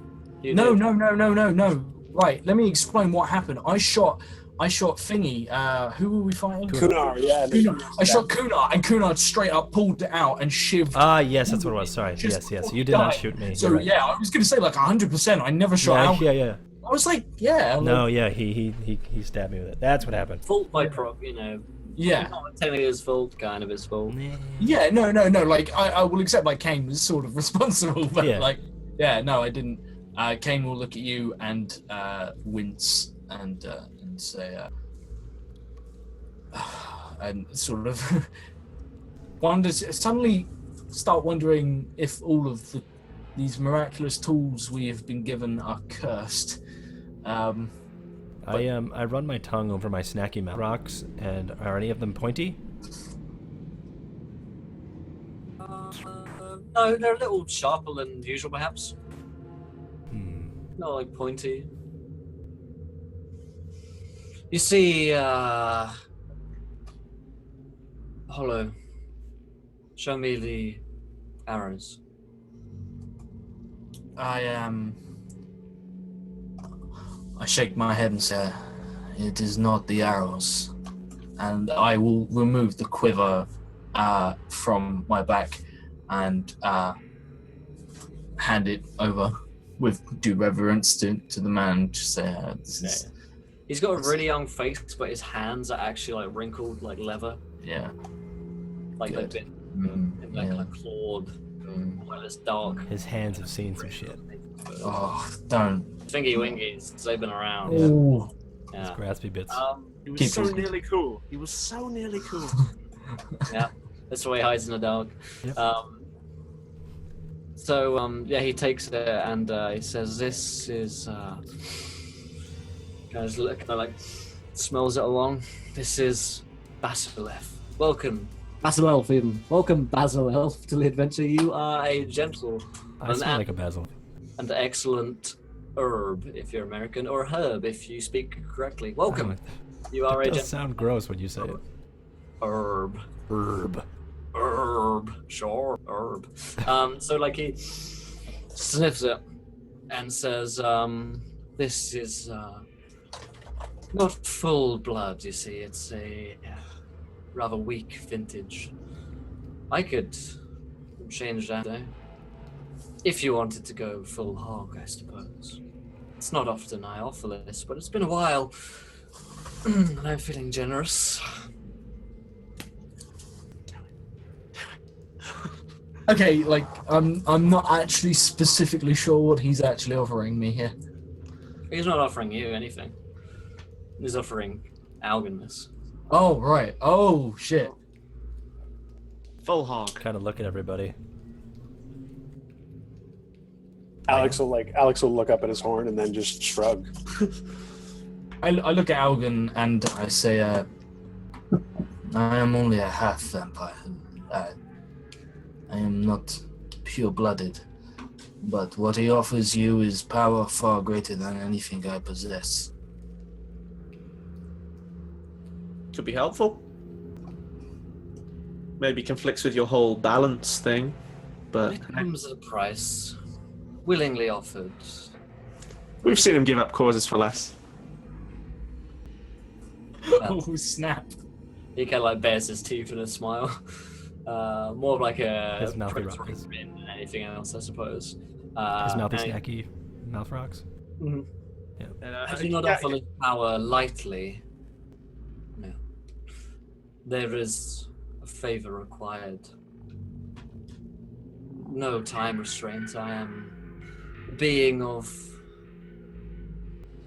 impossible length, and you would be too. But you would owe me Oh, you what? allegiance when I call upon it. A favor, anything asked. Deal. I raise my hand to shake. Fuck! I don't have time to interject. Yeah, he like takes your hand to like shake it, but he kind of brings you in as if he's about to kiss you. Well, as you say that, yeah. I'm actually gonna cast Remove Curse. Oh, okay. Oh my Nice. shit! So give it a roll. There will be a roll involved in this because dude is ancient vampire. Yeah. Remove Curse. Where is you? Sorry. Oh my god, fuck. I don't know. Do I know? Can I insight? See what he's doing? Yeah, can I? I've, Hold on. I I got know- a. If there's anything you guys know about Algan at this point, is he's a liar and a traitor, and Yes, like, he okay, so I makes gotta- deals and breaks them. I got a 15. Can I tell that like? But you Basically do know what- that he hates magic. Yeah. Do I know that Algan is lying or planning something other than what he's saying? That's all. I don't need to know. I got a 15. I don't need to know specifically what he intends to do. I just need to know that when he's like, "Yeah, sure, let's shake hands," that Maybe he's that's doing yeah, something else. I'll give that 215. So as this guy's walking forward, I just need to know that Algan is planning something else. I don't need to know what it is. To turn to Algan and say to him, just like 16 some. I'm giving you bardic inspiration. 16 for save. curse. Okay. 16 So save. I guess Alright, if he wait. makes a save, can he Yeah. roll the bardic inspiration dice to add to the DC for the save? Yep, that works for me. Okay. So what are you Cool. adding? Yeah, so like I'll just like when I realize Algan is planning something and I'm really nervous because this guy's super fucking old, I'll just sort of look to you and I'll bow, sort of stepping away, and I'll say like one of the half lines that I've said as like the sort of inspiring camp story, something about where are my Algan lines? Strength of our hearts measures by its sacrifice. So trying to like acknowledge the sacrifice that you're making, but give you inspiration for whatever the fuck you're about to try and do. I guess me and Kane immediately go, oh no. yeah, Kane rolled a 22 on insight, and he can't comprehend. He knows shit's about to go down, but he can't comprehend quite how. You're like, this isn't what Algan would do. Yeah, Why no, is that? He's about to slug. He's about to slug. Oh no. Look at Yeah, each other. Wait. in my head, Doesn't like I make can't sense. actually Oh. imagine anyone turning down like such. Because to Kane, this would be like the offer of a lifetime Yeah. to become a full-blooded vampire, and you're just like, yeah, I'll just piss it up the Sure. wind.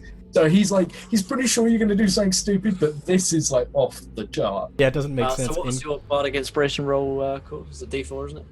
It's mine? Okay, D4. No, the D. I think D8? it's a D8. By our level. Yeah. Alright, I rolled a 3, so it's a 19.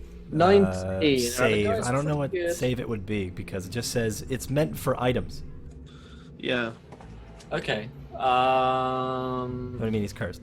Yeah, he's cursed. His item is particularly cursed, so we'll give him advantage for it because it's not technically supposed to work, I guess.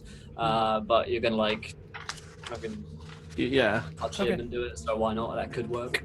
Or certainly it would have some effect. Do some. So yeah, while he's rolling, like he reaches his hand out, and you guys probably notice at this point, like that there's like that siphoning shadow One of the energy coming from his tattoos, palm, and like hit the image of this guy, of Artemis, like the starts to bloom and stretch into and siphon into his palm as he's like reaching. Nice. I've seen this before when he reached towards like to grab Yeah, it's like the third Kane's time face. you've tried to remove curse. Yeah. Yeah.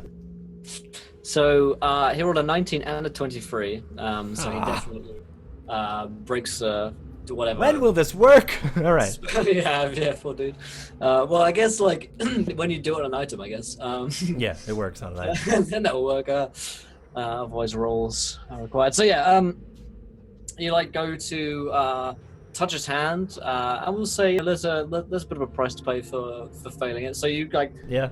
touch his hand. Like you feel this like leathery old hand into like this frail little thing, but That's it's probably actually when I got- realized, oh shit, I'm in too deep. Oh shit, this wasn't supposed to He, happen. like grabs it really quickly. The magic just fizzles as Oh, like fucking spell your magic.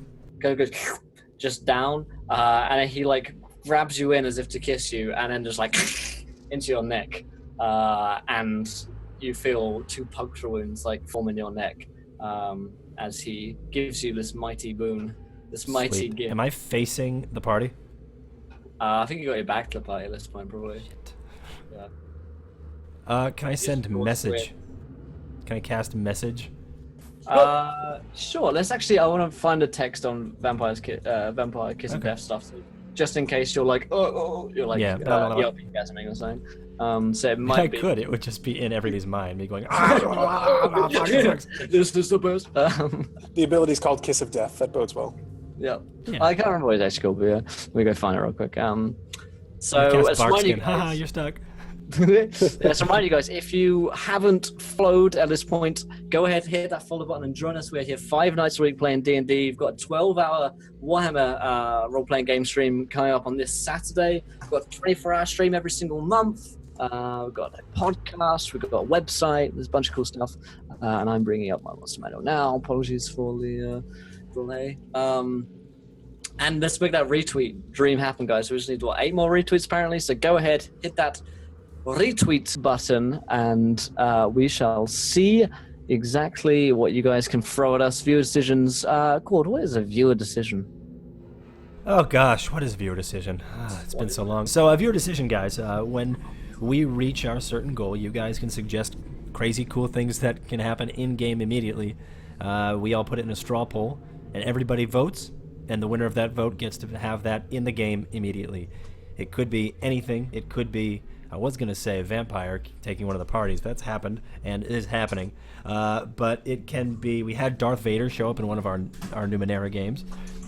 We had all of the players get a Pokeball in a Cypher game. Yep. We had, what else do we had? We had you battled Sith Ewok. Yep, we had a Sith Freshly Ewok. awakened force powers. Yep. Twice. That happened twice. And yeah, so just crazy things can happen. You could interject as the viewer, take the helm of the DM, and make things happen, which is pretty cool. So there's no specific role involved, or rule involved for this exact stuff. I don't cover it. It seems like. Okay. So just roll me a willpower test. See if you can try to do something. Willpower. What just happened? So, I stepped out to go above. Algan attempts to cast Remove Curse. It fizzles in his hand as it touches the Vampire Lord. He brings him in and bites him. Yeah. So the deal is happening on accident. Mm-hmm. The vampire's gone like, you said yes. Yeah. Stands. I rolled a 7. So no. So basically, you're. It's just like trying to break through the kind of like, oh god, can I actually focus whilst I'm being bitten? Oh man, if I couldn't hate myself even more. Yep. So you guys are watching Algan get bitten, the kiss of doom, the kiss of death. Alex is gonna be like looking at Kane, like, do we fight this guy or do we not fight this guy? Because I mean, like, Alex gets a look from Kane, just like, why would we fight this guy? Like, this is all good, right? This is what he wanted. So yeah, it's over in a few moments. He just like retracts his kind of teeth and like pushes Algan backwards, and then just kind of like. Yeah. Garen is actually going to move forward because I'm going to assume, Algan, how are you holding up? Are you like just steady? I'm going to move to support Algan and just kind of go, like, friend, how do you feel? He's like holding. He's terrified, and it wasn't supposed to happen. That's what happens when you make stupid decisions. Here, I move him back. And I punch Garen in the face with my new vampirism strength. How dare he? Thank you so much, Arvor, for donating £20. Creation of Fey Vampire, breaking the universe, wild magic all. Alrighty. Wow. Hey, so get some Gwen made a really good point that now, Algan, all of your flowers are like super black emo roses. Now that you're, very true. Very true. So everybody roll me the 10,000 rolls in cats, and thanks so much, Arvo, you generous man. There you go. So thank you, buddy. I got 8430. Alright, so let's go. Alright, I can't take them all at once. So that does make sense. Why did I do that? I could have done that. That would have been such a good idea, Gwen. Let's go with Mitch. What did you roll? 8430. 8, 4, 3, and 0. And maybe we'll say that this sort of comes out of like the weird hiccup of like the remove curse that tried to happen. Weird curse. Yeah, because it was like just at he rolled just 19, so it's just enough. So maybe you guys have a weird like back and forth hands, and then like setting your hands. So, yeah, you guys look up as just kind of goes, what's up, Araman? And you see that all the clouds just over the sky turn into spider webs, which is fucking awesome. That suits vampires. Yeah. Like Loth blesses this union. Yeah, it's just like, I'm so happy. I've always wanted I a am fake child. so conflicted right now. Fake kid. Like My Chemical Romance video all of a sudden. Join the Black Parade. Garrod, did you roll me? I rolled a what I leave it? 5 something. 520.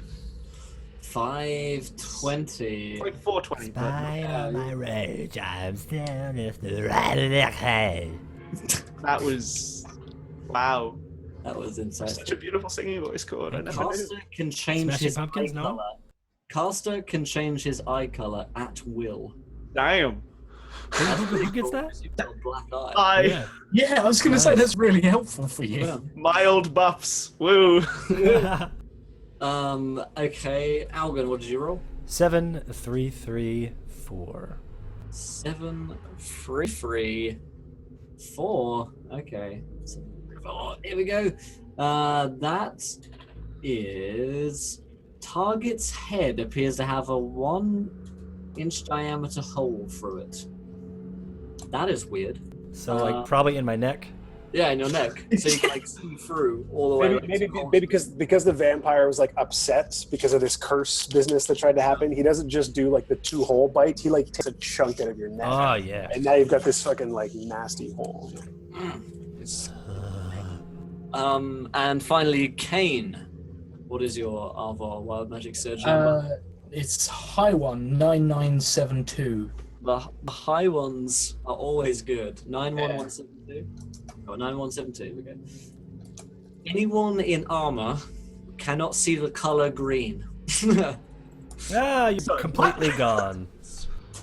You Um, can't see yourself there. None of you guys Karen? can see the herb anymore. You can't see the green. It's Iris. Oh, as this Or fusion Garen. of, like a Fey vampire happens, we now think that all of the so this is Gwen's thing. This is what Gwen said. All of Algan's plants that he creates we see as black because we can't perceive like the green leaves or stems. Right, Or, yeah. so we just I have to say, like, I was really worried because like I was expecting something a lot worse because like considering that's only like a couple off of exploding star. It's just like this is going to be really Yeah. bad. 9172. It's a pretty good one. It's a pretty fun one. Thank you so much, Arvar. Wait, hold on, what did you say? Hey? 9972. 9972. What you said? Oh, 917. Oh. yeah. You gotta read these out properly. You gotta Sorry. announce Sorry. All right. 9972. Well, I mean, I can. It's the we're gonna potato have we're gonna have both of them. We're gonna throw one in free. Okay, fair enough. guy. The color might be temporarily. There's a wholesale. How about- There's a how wholesale about discount. 9972 happens to the vampire. Yeah. Okay. Yeah, okay. Well, it's gonna. Well, Will, yeah, you need to roll one. It's gonna. Yeah, I need to roll, don't I? Vic. Vic. Vic. Wait, do I? Let me check. No. No, I it's, don't. No, Oh yeah. Yeah. But I would use this one as the vampires one. There's a wholesale 997. discount. So this one's kind of interesting to throw in the mix. Is there going to be immediate combat right now? Because this one requires some conversation. Yes. Um, I don't know, well, No. Well, he was we going to know- punch me, and then it's like, so you like he was going to throw down. I guess we could just rule him as a little weak until this conversation happens, and then he can perk. Yeah. So, Well, so I think, so like, Algan, I think like, Kane- you're no state to punch anyone right now, Algan. Yeah, and Kane will I straight up. thought I did, but I just did this. between- Yeah, it's the kind of thing we were He's drunk. trying to swing and down. Say, okay. Yeah, right. We were drunk. You're You're like, drunk. I can punch anyone, Yeah. man. Like, you Bring go, it, you fuck. You've been like, you've lost a lot of blood. There's a chunk out of your neck. He's not getting kind of adrenaline, which you might expect. He feels kind of drained from the. I will apply normal medicine to Algan's neck while this conversation occurs over my head. Which probably isn't. Kane, I guess it's Alex Kane's- and Kane who are there standing to talk. yeah, Kane's gonna like try and distract the vampire and make sure like because he sees like violence brewing and he's just like this guy will fuck you beyond all oblivions. No, and I say Not was me, it? I'm a vampire. He's not rolling sleeves. Yeah, I'm an just- anti-magic vampire. I think we'll be alright. you're half dead, literally, like you're bleeding to death. You've got no jugular, and you're like, I can take this guy. You will be an anti-magic vampire. Right now, you're dying.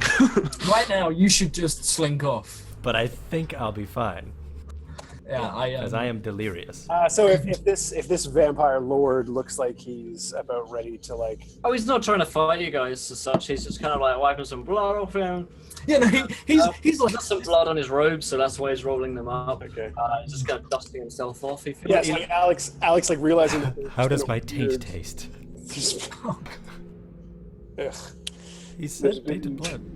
There's been some weird like thing that just happened. The deal didn't go exactly as planned. Obviously, Algan tried and failed to do something.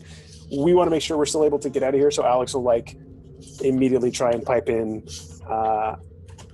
This promise is between the two of you.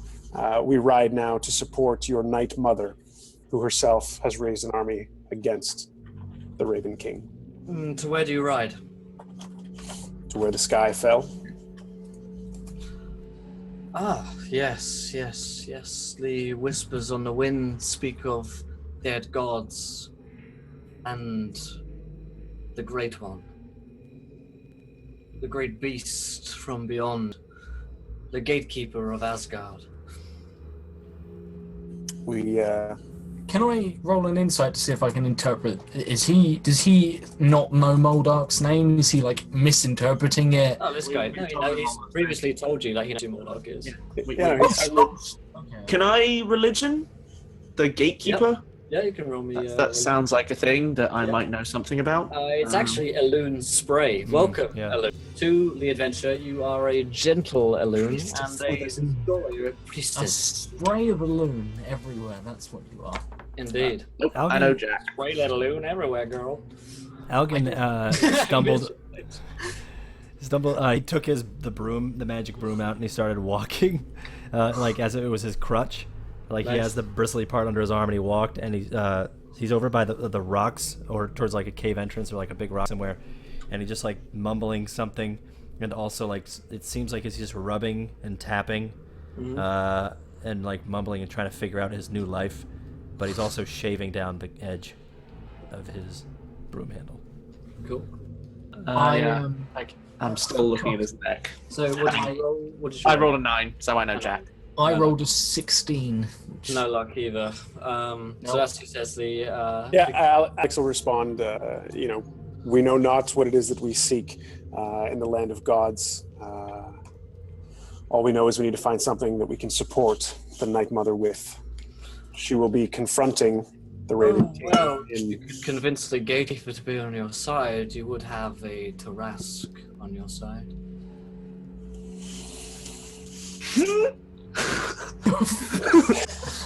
Wild magic surge. There is rumors of the Tarask around. Oh, fuck. Oh, damn! The singular important distinction. There is only one. Penultimate.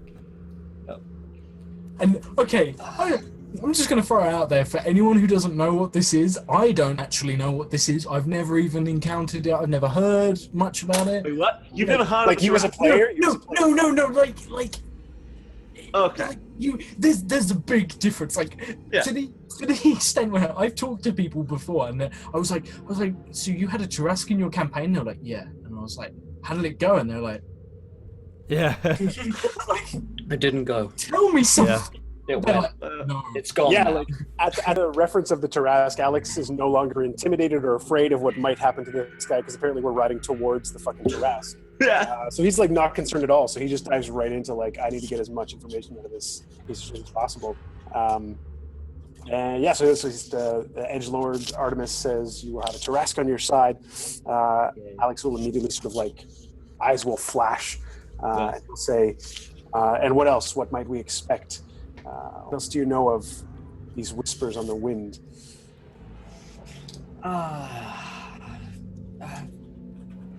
Sorry, what's his name? Algan, bring me a drink, dear. Algan, you find yourself very, very, very compelled to do this. In fact, you're doing it as you. Yeah, I find- dropped the broom Yeah, over towards the entrance where I was. yeah. There's like a goblet of like wine. Yeah. You find yourself just walking over, handing it to him. And I grab the goblet and I actually just like tip my head back and let the hole from where he like gaped, where he like took the chunk out of my neck, and I just kind of like tip it back and just let it drip into the goblet, and then I just hand it towards him. Nice. He says, "Good boy." Takes it, drinks.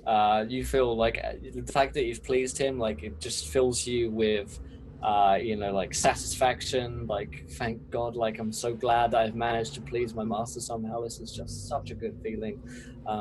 This is incredible. It's opium.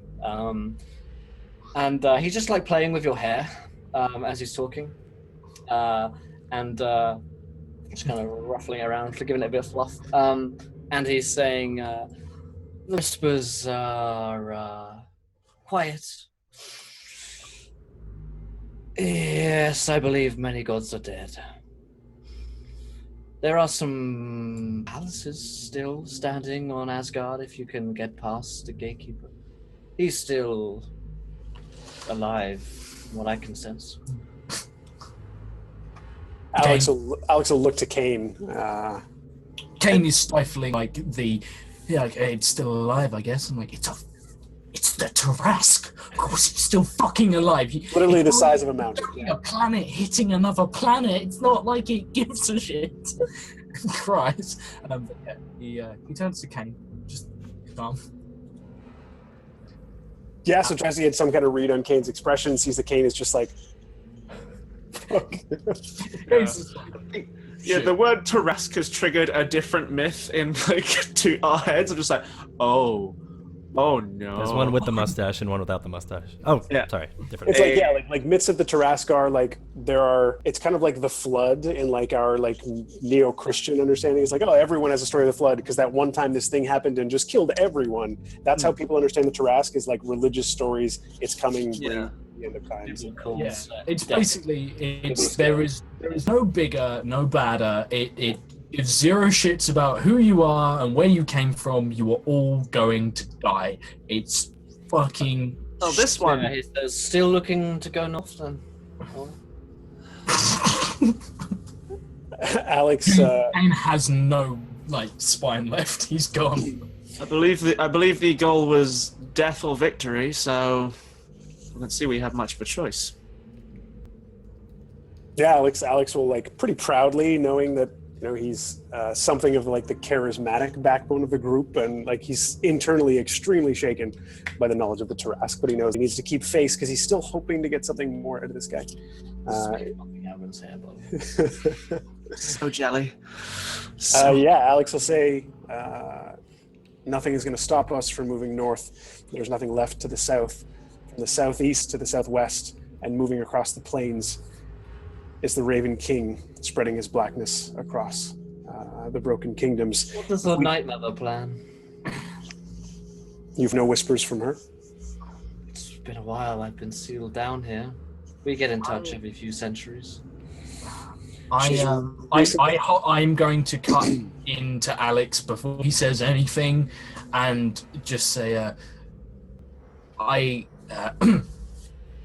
have a bird that she gave me, like a raven, or a crow. If you really give two shits, Will. I know how you get pedantic. Yeah, yeah, you do. Crows and ravens.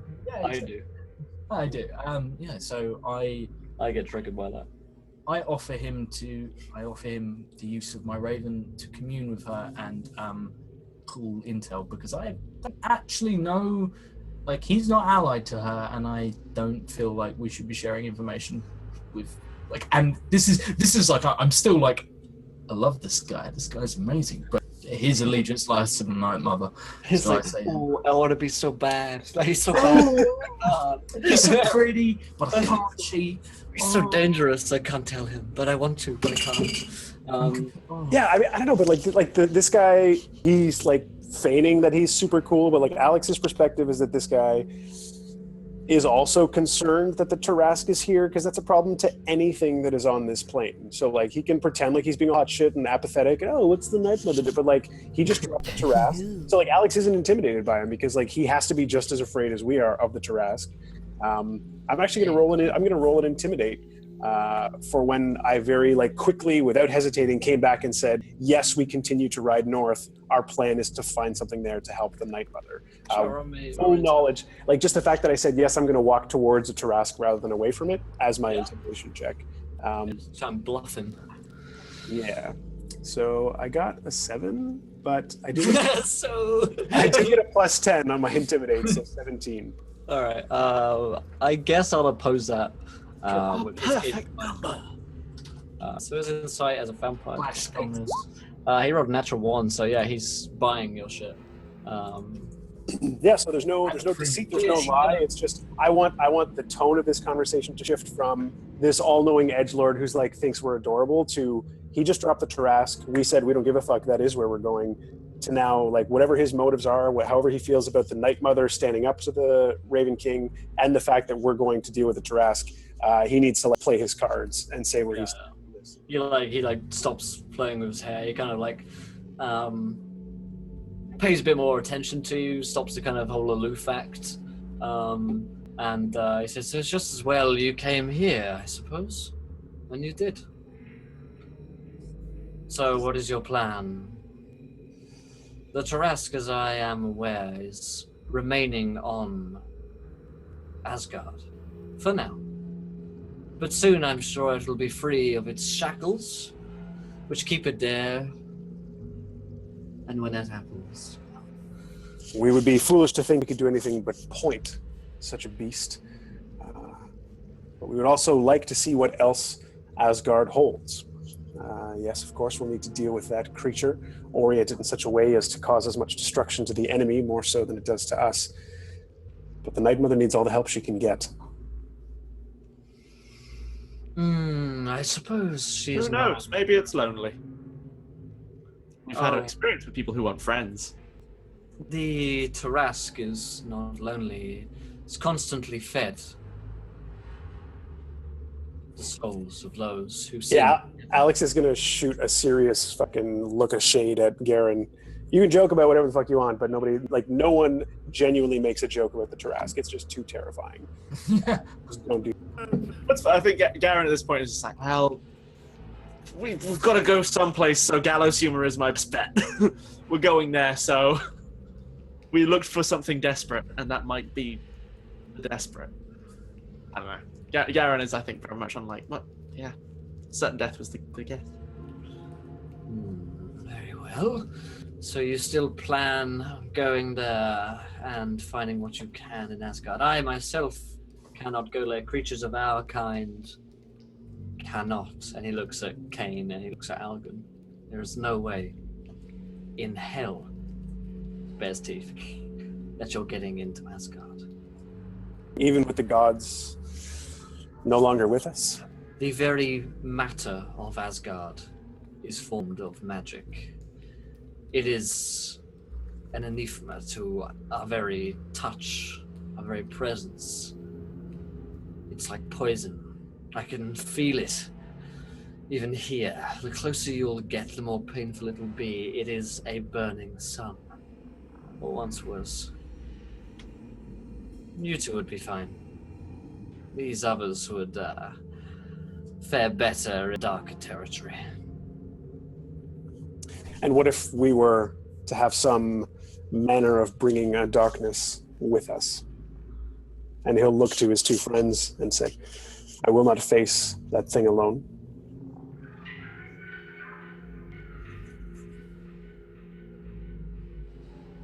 They're like, I think they might.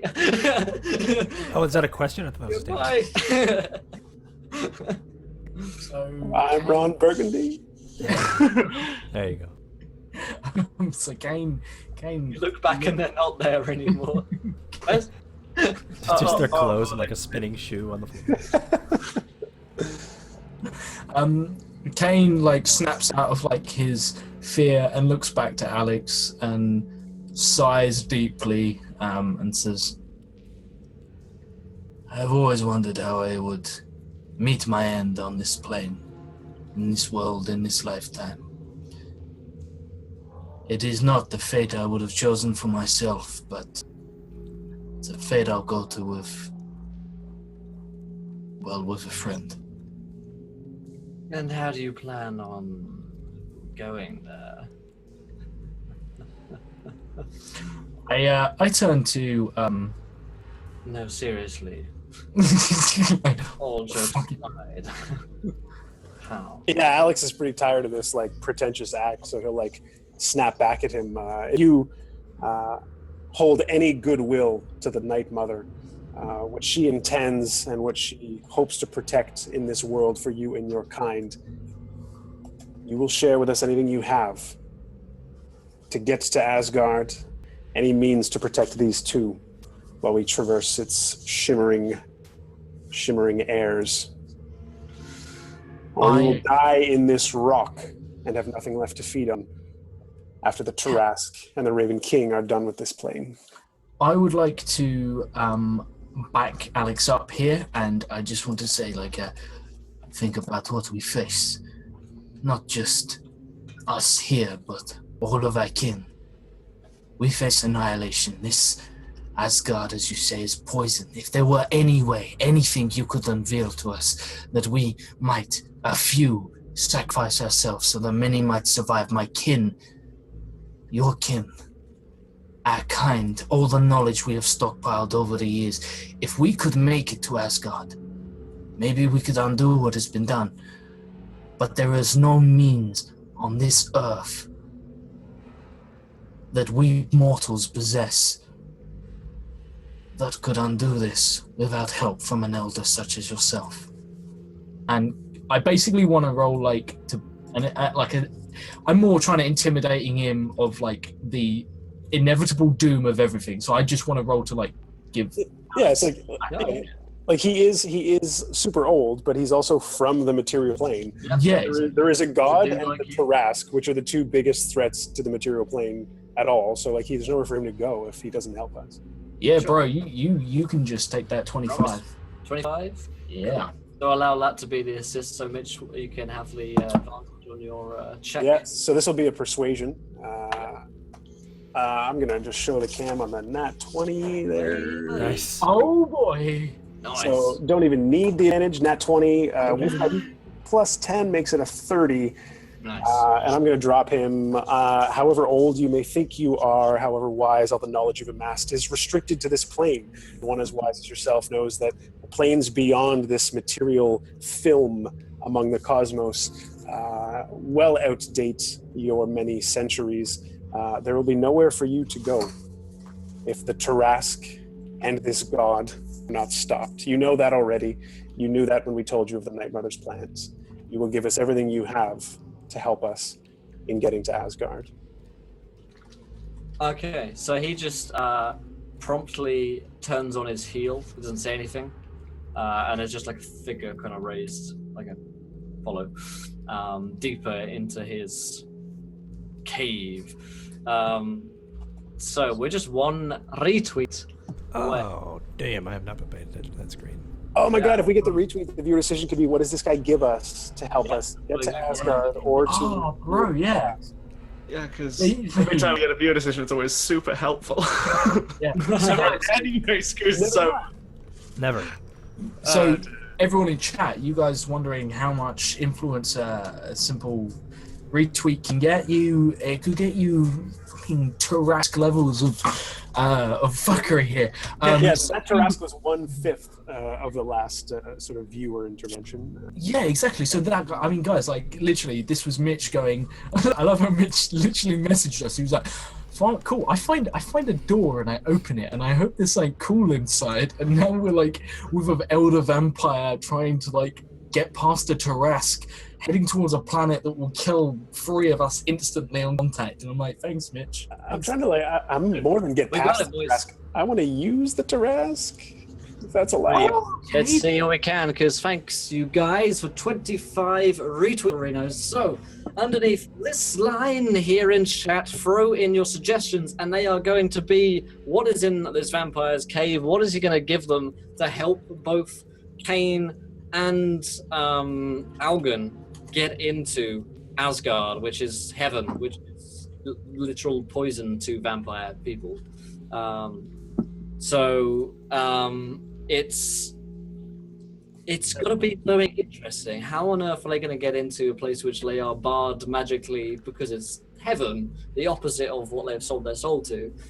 So throw in your suggestions, and Gwen, could you handle the stuff, Irene, or Gareth, whichever one of you guys wants to go. If one of you shout it out, whichever of you guys can do it first, and then you can go ahead and do this. So Sure. So let's come back to Algan, because me and Algan have been chatting, whispering to one another into each other's ears, like the lovers that we are. Yep. Softly. So roll a history check to want to know some vampire. To remember his training Your training, basically. about vampires, and I rolled 24. Cool. So yeah, you would know, and this is what I was saying to you here before, is that what you have ended up doing isn't the agreement which you thought that you were getting. He hasn't granted you vampire status. He's granted you vampire spawn status, which is different. So he's kind of reneged on his promise. Renege. And he's actually tricked you a bit here, because you are under his command and his will. It's not breakable by you, and that's why covens of vampires are often having to be broken by witch hunters. So it takes someone with training such as yourself to break it. You do know, however, and you can tell your other party members that they could try and break this, but you yourself are currently in some service to this guy at this point. So out of character I could tell them, but in character, or are you saying in character I could be like, guys, help me. Pass along the information, like, guys, I'm fucked. Like, Okay. you can help me, but I am trapped inside this this spell here. So Okay. yeah, that's the deal arena. So yeah, Some I'm gonna voice send vampires. message while he's like stroking my hair over to Alex. just tell him, hey, stake through the heart, I'm fucked. Unless I'm his spawn. Isn't he beautiful? Look at him. Just oh man, right behind the ear. His Can I dainty respond fingers. back But anyway, in message? help me. I don't think you can. So no, I don't think you can on message unless you have to spell message. I know how to kill him. I can kill him. I just don't want to. I love the fact like he's just like scratching you, and you're like, I'm I not don't like- okay with this. I have not. This is not cool. Like I don't want mean, this. It's like when you pet a cat the other way, then their hair goes just like. It's kind of like what's happening to me. I'm like. But like you're, Algan also would be hearing that like, or he would like you would have seen, because your perception is still good. You would have been tracking that like his disposition is now different. Like Kane and I combined both just sort of got him on our side, and he's like gonna go get something to help. So like I'm not gonna stab him now. No. Like whatever my facial expression can convey, it'll be like he's helping us. Like I don't know.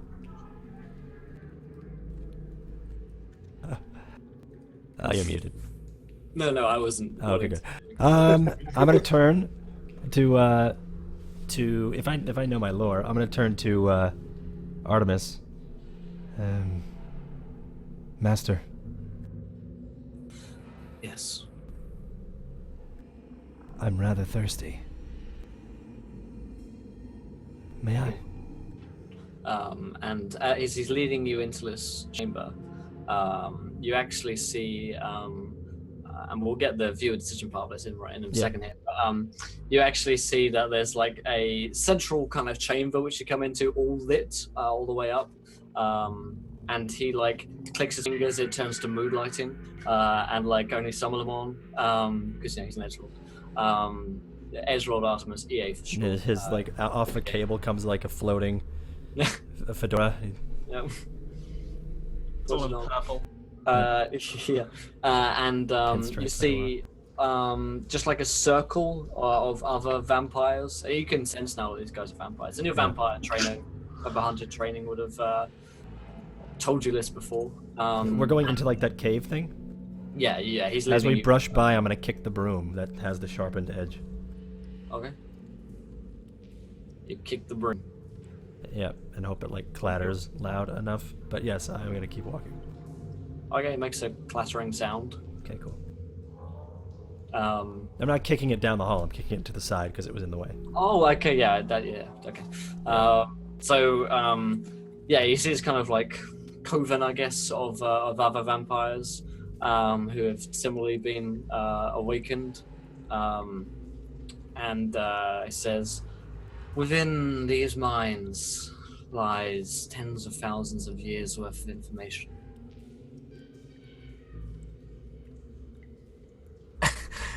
How many vampires are in this room right now? Because I look back at Alex and I'm like, remember that door you opened? That was good, wasn't it? Hey, but this guy is like we intimidated and persuaded the shit out of this guy. He's about to help us, so anything that we see that's scary is like potentially on our side. That's Alex's logic right now. Like the Tarask is on the plane. Everybody should be way more concerned about that thing that we're seeing.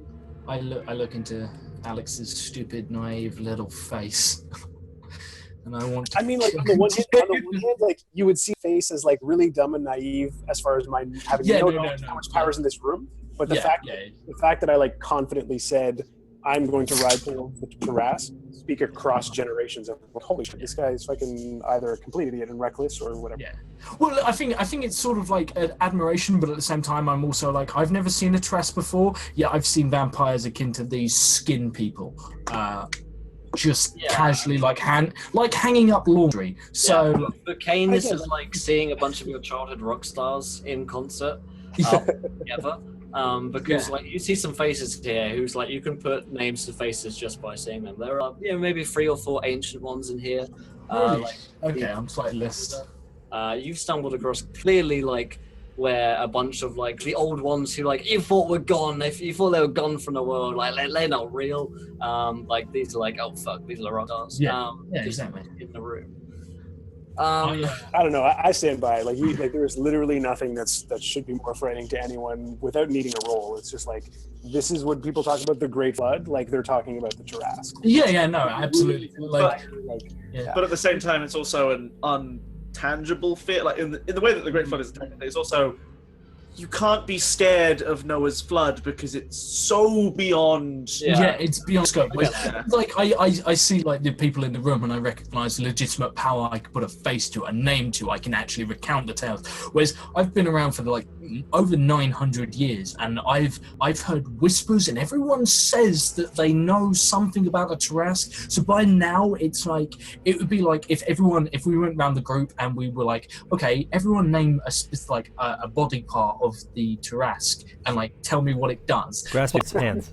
Yeah, exactly. But by the time you get it to the end, like the amount of rumors that I'm just like Kane pretty much can straight up confidently tell you that no one on this plane that is mortal has a fucking clue what a Tarask.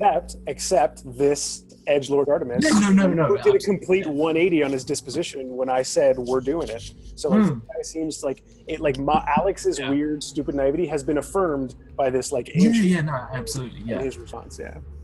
So yeah, I'm gonna.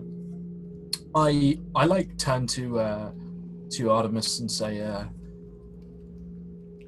you command the Coven of Legends. These faces, these people, and then Kane like awkwardly looks at the ground and says, I'm not worthy in their presence. You may leave if you feel it necessary. Kane's heart breaks internally. No, don't kick me out.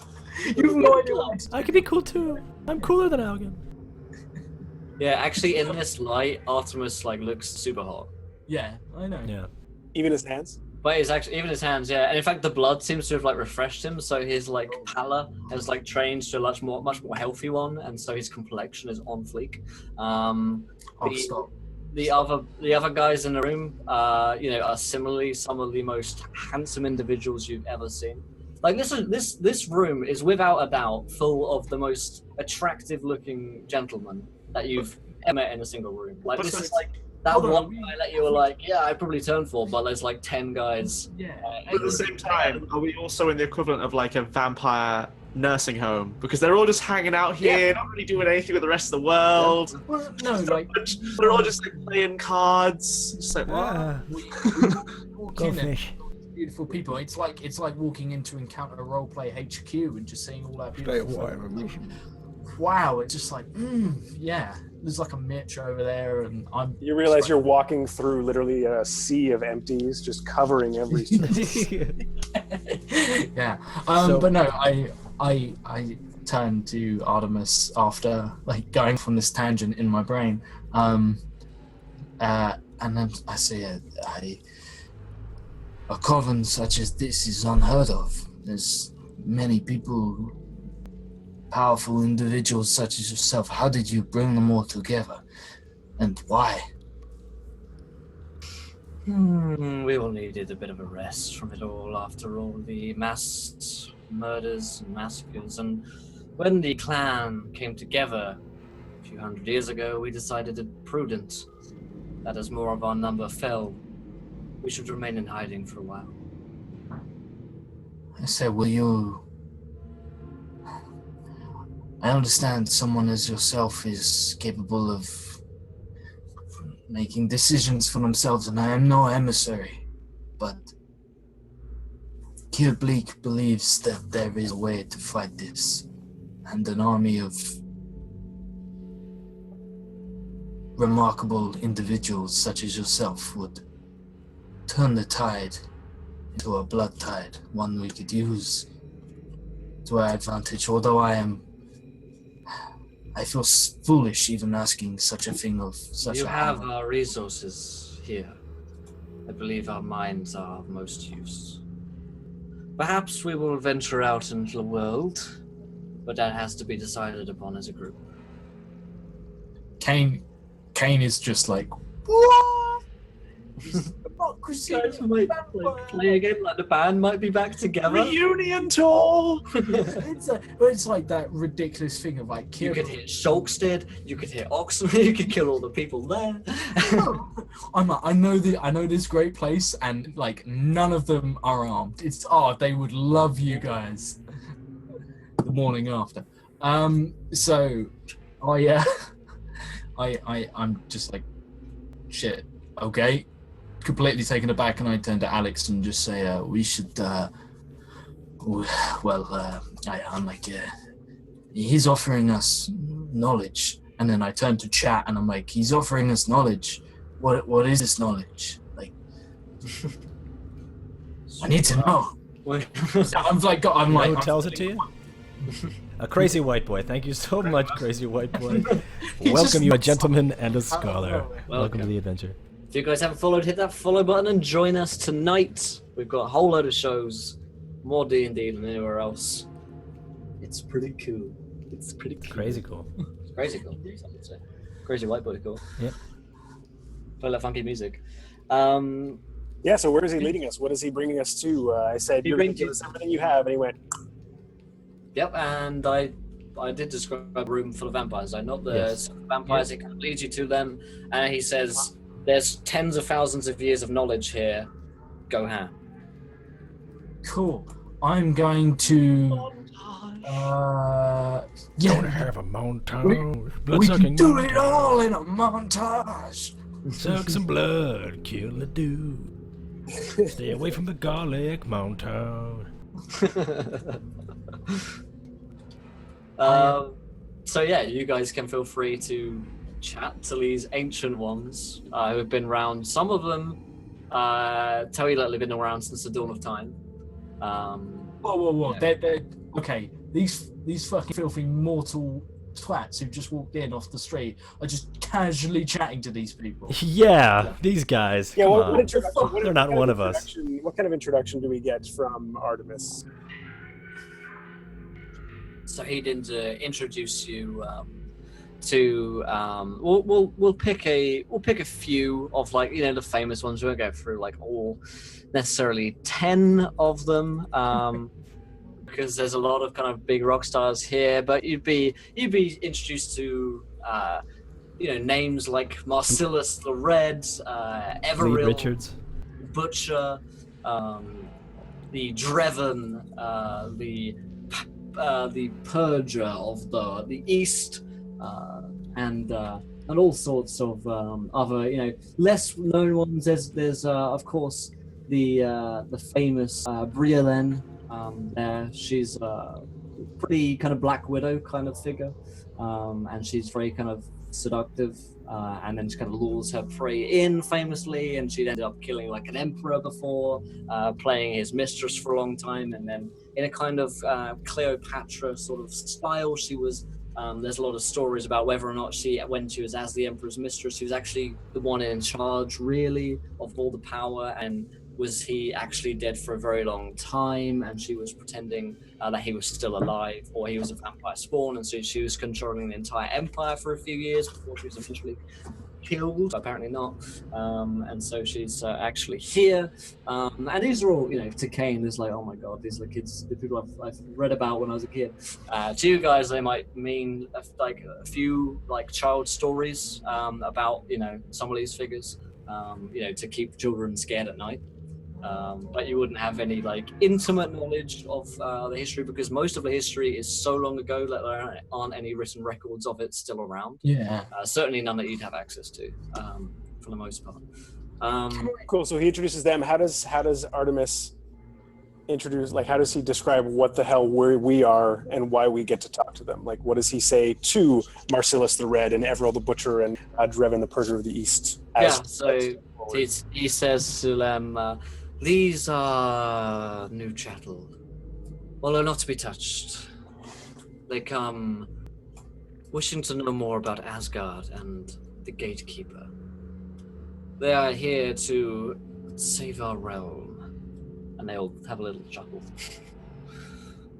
Kane can't quite get over the fact that he's just like, he's just casually telling like all of the most famous people in my entire culture. Like, oh, Kane basically says, hands off these guys, so hands off. And he's just like, oh, fuck? He's like a VIP badge just on your whole chest. He gestures to everyone and everyone's there and they're like, Kane, where's Kane? Kane's just hyperventilating in a corner. Just, holy shit, be cool. And just Kane turns around, puts sunglasses on indoors because he's just trying to be the epitome of cool. Walks over and says, all these people living so close together, you all come from different covens, you all conquered different empires, murdered different civilizations, you all carved out your names in history through bloodshed and deceit and deception and subterfuge, but none at the same time. You are aeons apart, and yet here you all sit together, united. How is this so? How do you not? I understand, of course, that I am young and naive, but how do you coexist without power vacuums and politics? How do you survive the turmoil that is outside? Why is it that you seem to just content to be as opposed to everybody else? The Black Widow, she speaks up. Again, the most alluring woman. She's like an 11 out of 10. You guys might not believe that 10 out of 10s exist. Like, well, everyone's kind of like a 9.5, 9.7, like the best. No one's actually a 10. No one can be a 10. She's like, if there were ever a 10 for you, this is her. And she's there, somehow she's still wearing makeup despite the fact she's been sleeping for like hundreds of years. And she's looking pretty edgy, of course, alluringly cut dress. And she says, we find that after years and years of power, sometimes one can grow bored of your world. There is more. And that's why we're here. Resting, waiting for the next big thing, which looks like it might be about to happen. Yes, your lord, Artemis, does not lie. He's not our lord. I look at Alex and I'm like, you fucked up. I say nothing, but I'm like, you fucked up. Yeah, they like actively bristle at that. Oh, God. Active bristling. The one who invited us in, on whose blessing we stand, unharmed before you, does not lie. When he says that this realm is in peril, worse peril than it has seen in far more centuries than any of us here, and he gestures very deliberately towards like this group, not your group, combined have seen. Indeed, it is not only the realm, but the thin waver of a plane that this realm sits upon that is at risk. You face not only the guardian of Asgard, but a god from below, both seeking to rip this plane apart from opposite ends, and your own Night Mother, the emissary of your kind, still walking and acting upon this plane, protecting your presence, fighting off the C word that I can never fucking remember. Clandestine. Fighting off the clandestine. That was the right C word. I wondered where that was going, Yeah. mate. Fighting off the clandestine, who has already pledged herself to ride against. Artemis has told us that the collective group of you, Marcellus, Everil, Drevin, Brialen, can assist us. We seek any knowledge or tools to pass through Asgard, for these two in particular of your kind, and anything you might know of dealing with this guardian. Well, I suppose it is possible for those tainted like us to get into Asgard. We just have to pass by the astral barrier, which is what we can help with, I suppose. Alex will look to Algan, who he's seen phase in and out, either in a shower of sprinkles or not before, and sort of just look for an affirming nod. Is there something called an astral barrier? Because Alex would have no real knowledge.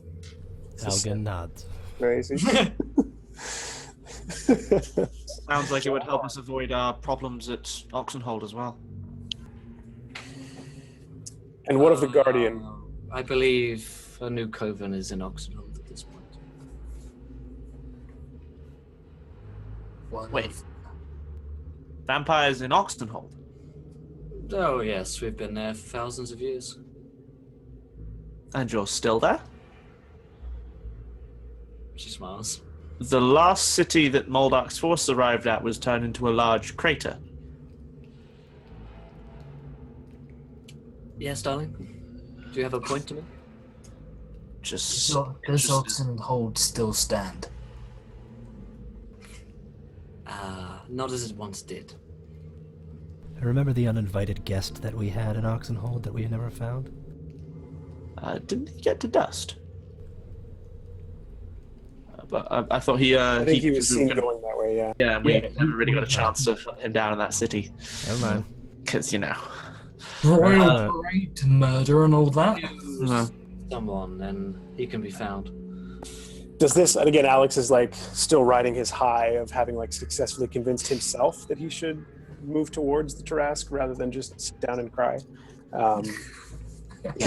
He's going to ask if this astral barrier would not only permit, but perhaps expedite our journey to Asgard. Indeed it would, yes. As I said before, we stay here together because we're bored of your realm, and in fact the astral plane has so much more to offer people like us.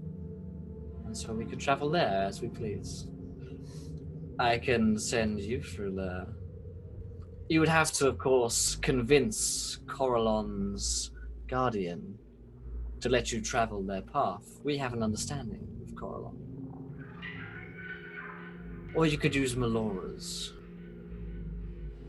Now that Corellon is gone. Yes, I think Melora's would work far better for you. What do you think? And then she looks to Artemis and says, yes. Melora's guardian could be convinced to let you through.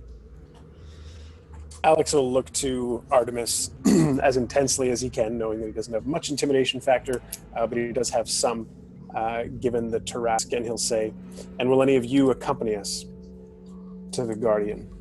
Accompany us to where the sky fell, to Asgard. To what purpose? the preservation of whatever it is that you value here on this plane. I appreciate that this current moment in history offers little by way of amusements or enticements to you aged, wise beings. But Also, I know as well you have bodies. And bodies require this thin wafer of a plane that is shaking in the balance. you said you were bored of our plane. Asgard must present some new sights for at least some of you. I will add to the conversation.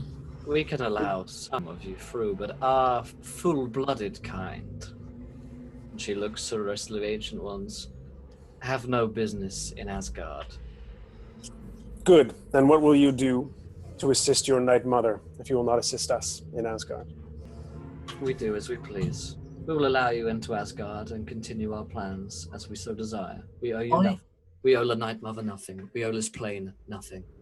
I turn to Alex and I really awkwardly turn to Artemis and say, if you would please, I wish to speak to my friend for a moment. Something has just occurred to me. And I would like to... I'll go with you, Artemis. And we can let them talk. Cool. I turn to Alex. Left in a room of 10 ancient vampires. It's not the stupidest thing we're planning.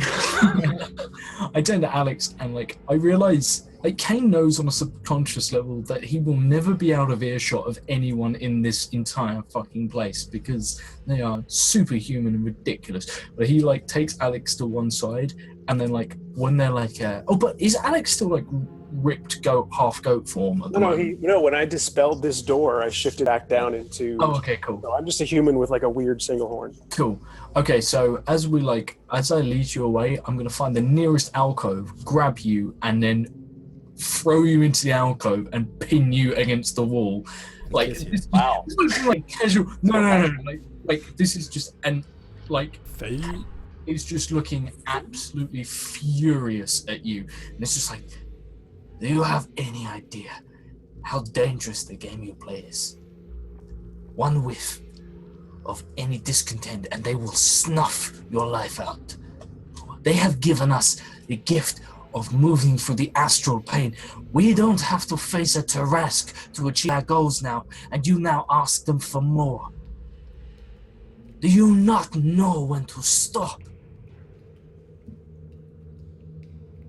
Friend, if you had read or understood or truly appreciated half as much as your elder seems to have done regarding this creature ahead of us, you would know that Moldark is now a balance of two concerns that everyone on this plane ought to hold. I am tired of being concerned about upsetting the feelings of those in positions of power, those who wield some influence. These events have liberated me, I suppose, from that incessant concern. We would already be dead if Artemis did not agree with me more than he feels in alignment with you. Kane shakes his head and says, you don't understand. These people are unlike anything I've ever encountered. No coven rules as they... And then Kane, tries to recall the word democracy from a long-gone era where democracy was a thing.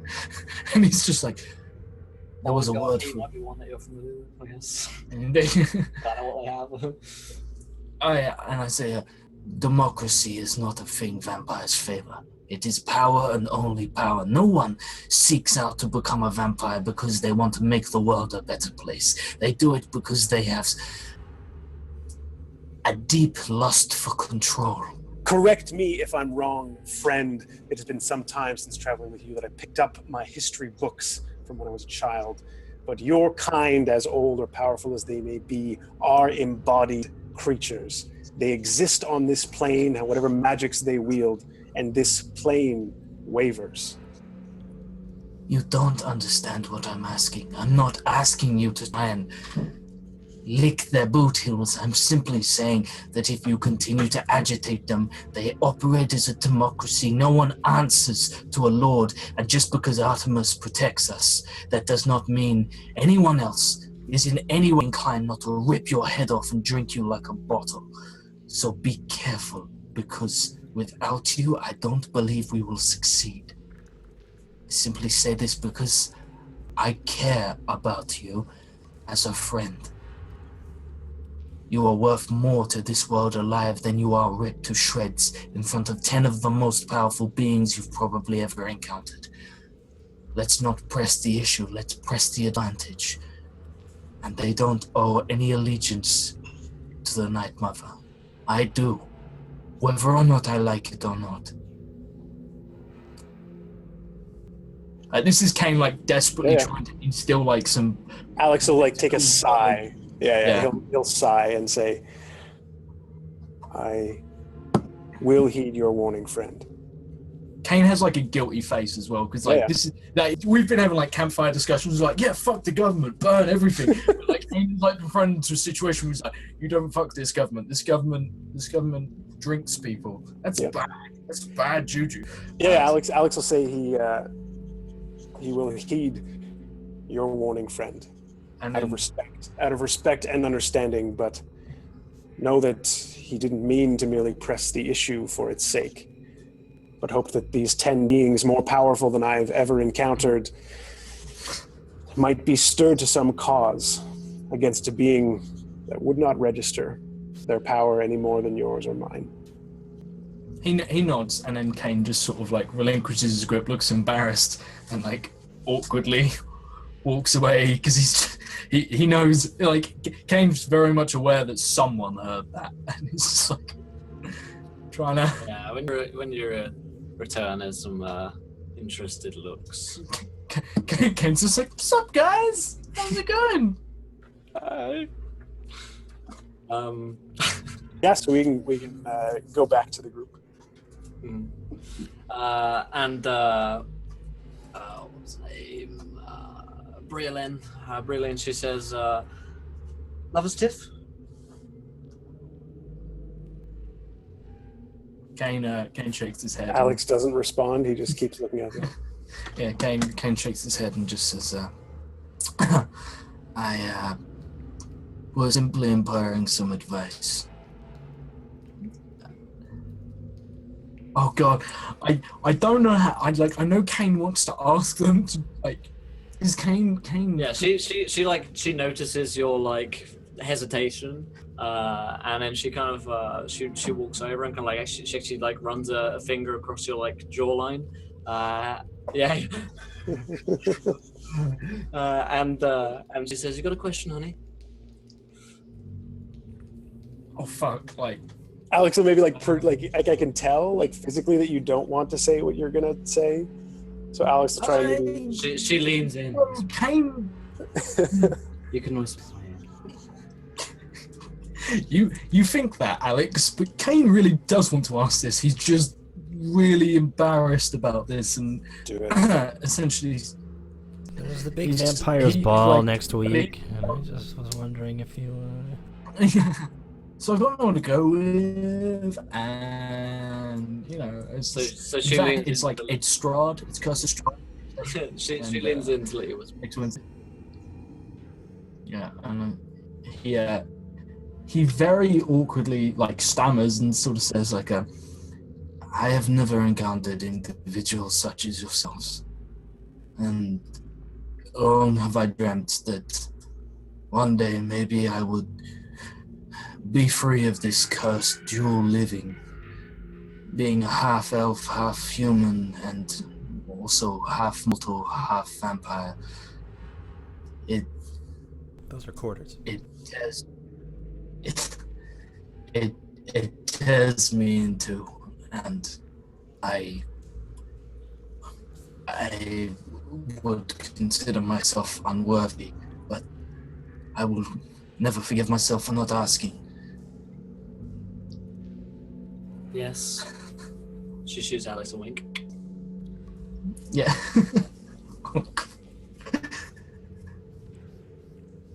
I guess Alex will sort of stammer, like he'll go to say something and Yeah. be stopped by her wink. So her Yeah. wink like interrupts. Yeah.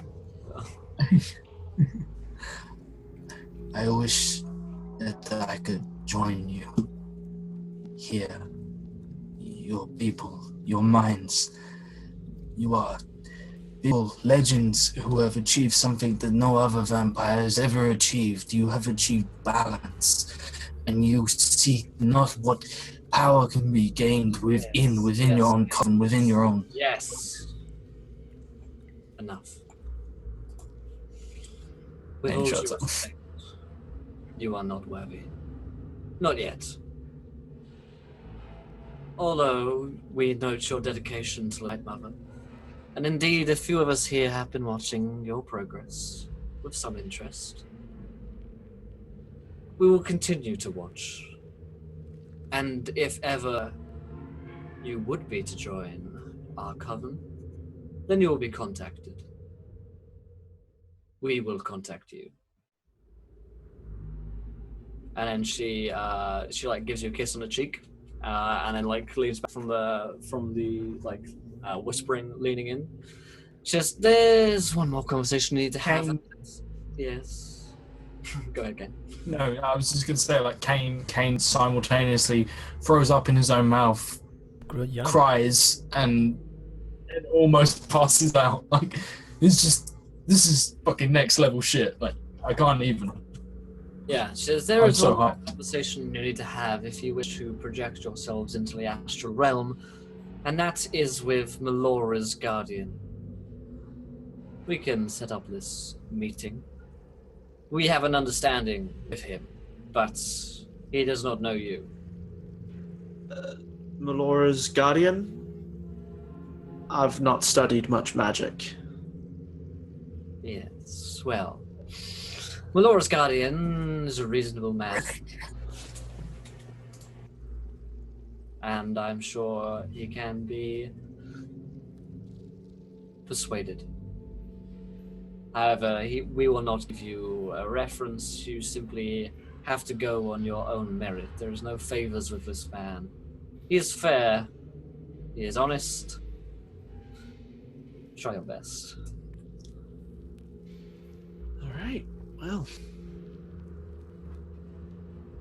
Thanks.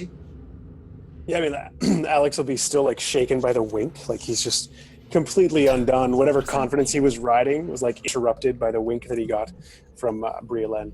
Yeah, the wink was just like so. Like I see you as a younger brother.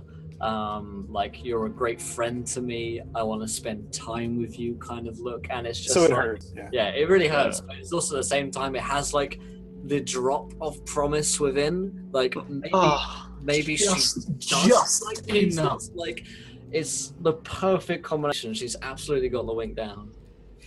So he'll sort of like stutter I, out, sort of looking at Kane, I guess. Time will tell if our coming here was more foul than good. Fortuitous. But yes, to Melora's, and he'll look to Garen and then look back to Algan and back and forth because he's never heard of I'm just watching my Algan's with Artemis. increasingly more flustered party. I'm just like, Yeah. no time like the present, and I worry about my friends if they spend much more time in your intoxicating presences. I'm ugly as fuck, so like I know you're not Look looking at- at me. I look at Garen. Hey Look guys, at Garen. I could kiss him if I want. I just don't want novelty right here. I love how Garen just comes out with a smooth talk suddenly, and everyone's like, "Fuck, Mike." Things have really gone sideways. It's Everyone's probably like, "You're way like intoxicated." what he actually says is way less smooth than that, but you're perceiving it's in that state of like everyone's freaking out and worried about what they're doing to the point they're like, is Garen smarter than us? He No. is so under control right now. Fuck. Boom, good girl. So they all like join hands, and then Oh god. there's not any kind of like Kalima. there's no murmuring. Don't know what that was, Mitch. And there's no definitely none of that. And there's like audible sense of magic or anything. And then there's like a flash of kind of light, but it doesn't like blind you guys or anything. It's just like hard to look at. And for Kane and Algan, it's really painful just to look out.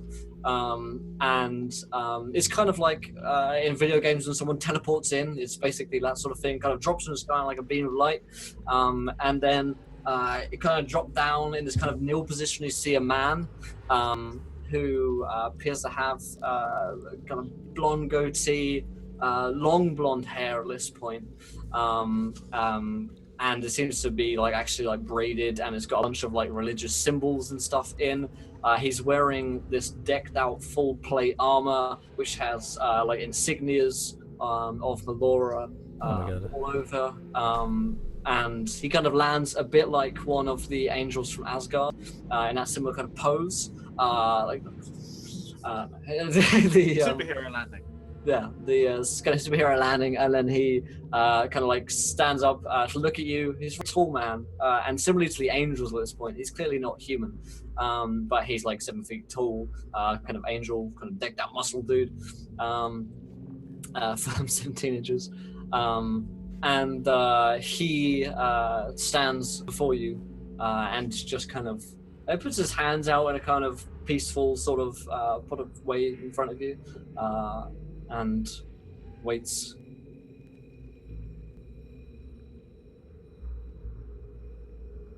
Yeah. I guess Kane will step forward and being Kane's technically a ranger, and I mean Melora is.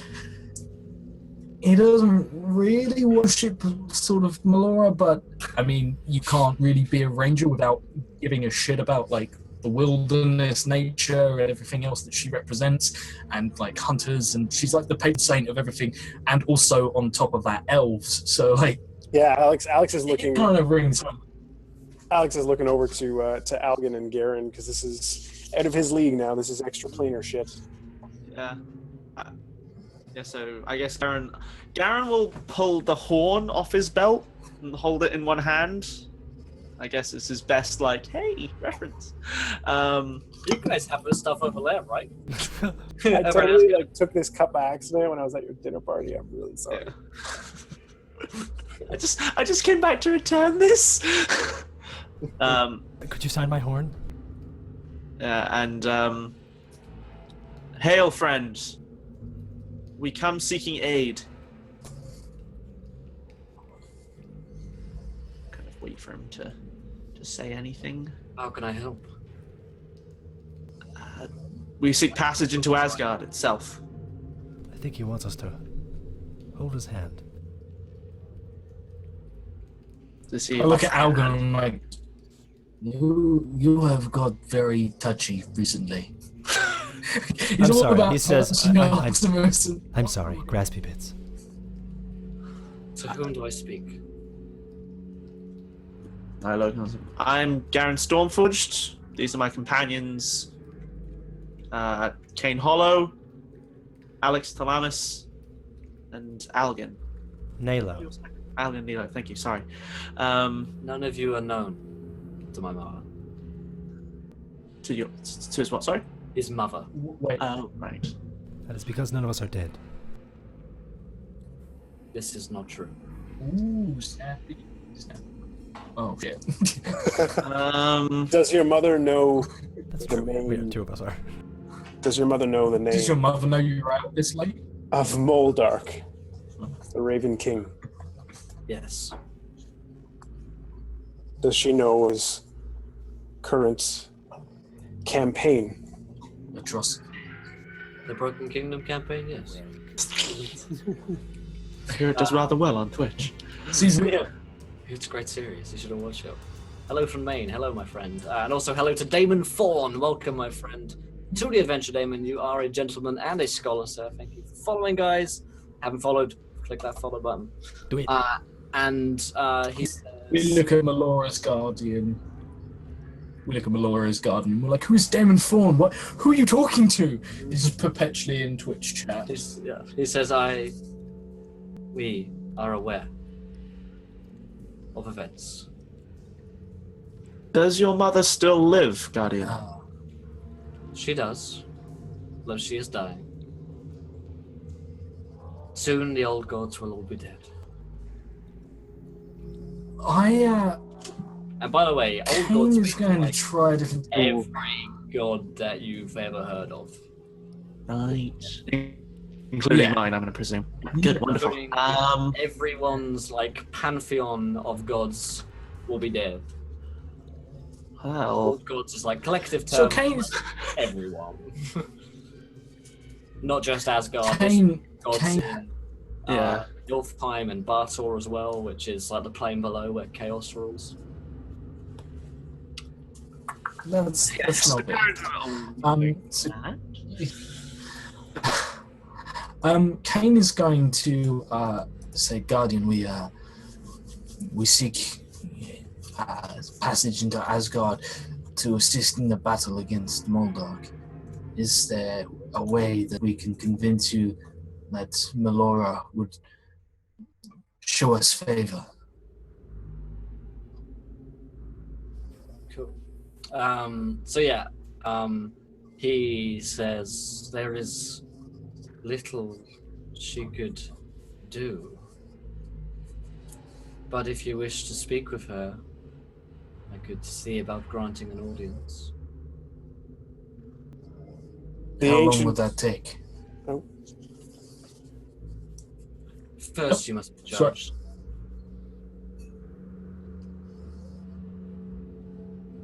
Are you That's right. devout members of the church? Do you worship? I'm going to try a different tack here. Hopefully everything will be fine, because what could possibly go wrong? But I will say, I don't believe myself to be a devout worshipper of anything. I'm, well, something of an abomination, but it is not what we choose to do, but what the gods will. And I know a little of your mother's work. He phrases dodgily, not knowing too much about religion. He says, and is it not stated in her dogma that she will protect wild places of the world from destruction and overuse, and oppose any spread of civilizations or empires for personal gain? It is. Then this is exactly what Moldog does right now, here on this plane. And it is his malice that causes the death of the old gods. We would seek to undo this malice. We would seek to undo their demise. And while I may not know or understand the convoluted ways that they work their magic, I simply know that I am nothing but a tool to be used by the gods, and hopefully a weapon that can help them defeat No, Moldog's there spread. is no undoing. The old gods die. This has been written. But Moldog's fate and the fate of Atonica has not been yet. Do you seek to end this for good? Or do you serve darkness, as I see in many of your souls? All of you here are tainted by something. To let four such individuals to speak to my goddess in such a wounded state would be careless of me. Here you ally with ancient ones. Am I to trust you for this? I will turn and say, then I offer you my life. I offer you my life in exchange for granting an audience with far better men than I. They are troubled and do not always choose the easy path, but I believe these three to be worth fighting for, and I will gladly, if this is my time, give you my life in exchange for their passing. Only for an audience, and if they act in any way disrespectful, you may snuff me out. It would be a fitting end, and one I would gladly go to. Alex will add, the darkness that you see in all of us is the cost that we have taken. The cost of all four of us individually pledging against the Raven King. We didn't all start like this. He actually kind of grins at that. I was once not so unlike you, believe it or not. Very well. I will take the offer which you present. Although I will not take just one, I will take all four of your lives if you cross my mother. Know that it'll be the last of my power and the last of hers, but it will be done. And I say that not as a threat, but simply as something which I would have to do. Now then, let me know when you are ready to leave, and we'll meet my mother. And at this point, Algan, you're feeling pretty hungry. Yes. So, I turn again to Artemis. Artemis, I am thirsty. And I hold up my hand, look into his eyes. Expecting him to lead me or something. Yeah, he turns to a table filled with wine goblets, and actually coming in from they're being filled up from tubes. Is it in the room, or is he leading me somewhere? In the room, yeah, just right in the room. There's this table. There's this blood dripping into them. And he says, you can take these, and he actually finds some like a wineskin, and you got pass them to you, and that can replenish you when you are feeling weak. However, I know your previous intentions. What he said before about being of quick to change allegiance. Don't be so foolish as to think you can end any one of us here in this room. Don't be so foolish to think that in your current state you could attempt to do anything against any of us. You are, and always will be, in servitude to me, in some small part. You may try and break that. I have some small enjoyment in watching my pets attempt to rise up and bite the hand of their owner. Many apprentices have fallen at the wayside, but you will prove useful to me. I will see through your eyes. I will smell through your nostrils. I call my broom. Okay. So, for those of you who don't know, earlier in the episode, I was sharpening my broom on the side of the rock.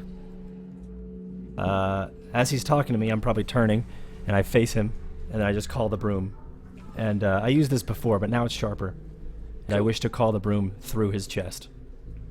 Okay. Well, it's coming back the way from which you came, and in my head where it's standing, it wouldn't go through his chest, but you could call... Well, then I'm going to position myself to you could call the move through his chest.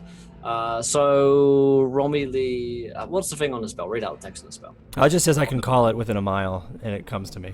Okay, so, roll me an Arcana check, see Arcana. how room is coming, see if it's coming at a quick speed, coming at a slow speed, because this dude does have complete control of your body as a vampire spawn. 9. 9, but I did have a natural 20 earlier, which you did not let me. Okay, it's fair speed, but yeah, you should, yeah. I mean, I didn't read out. Yeah. So, it's cool. Let's say, I'll give you the devil's bargain here. So it can come in really quickly. All right. At a high speed. It will go through him, but it will also go through you. Okay. So you bring in this, you see this broom flying in. We go into broom vision, like arrow vision. Broom. And the broom, like sharpened edge, just begins to tilts towards his heart, and the stick just drives its way through his heart, but it keeps going, and he actually pulls you in as he realizes this. And he pulls you in, and the stake goes straight through yours as well. And as we end the episode of the Broken Kingdoms, we see the two of you clutched there.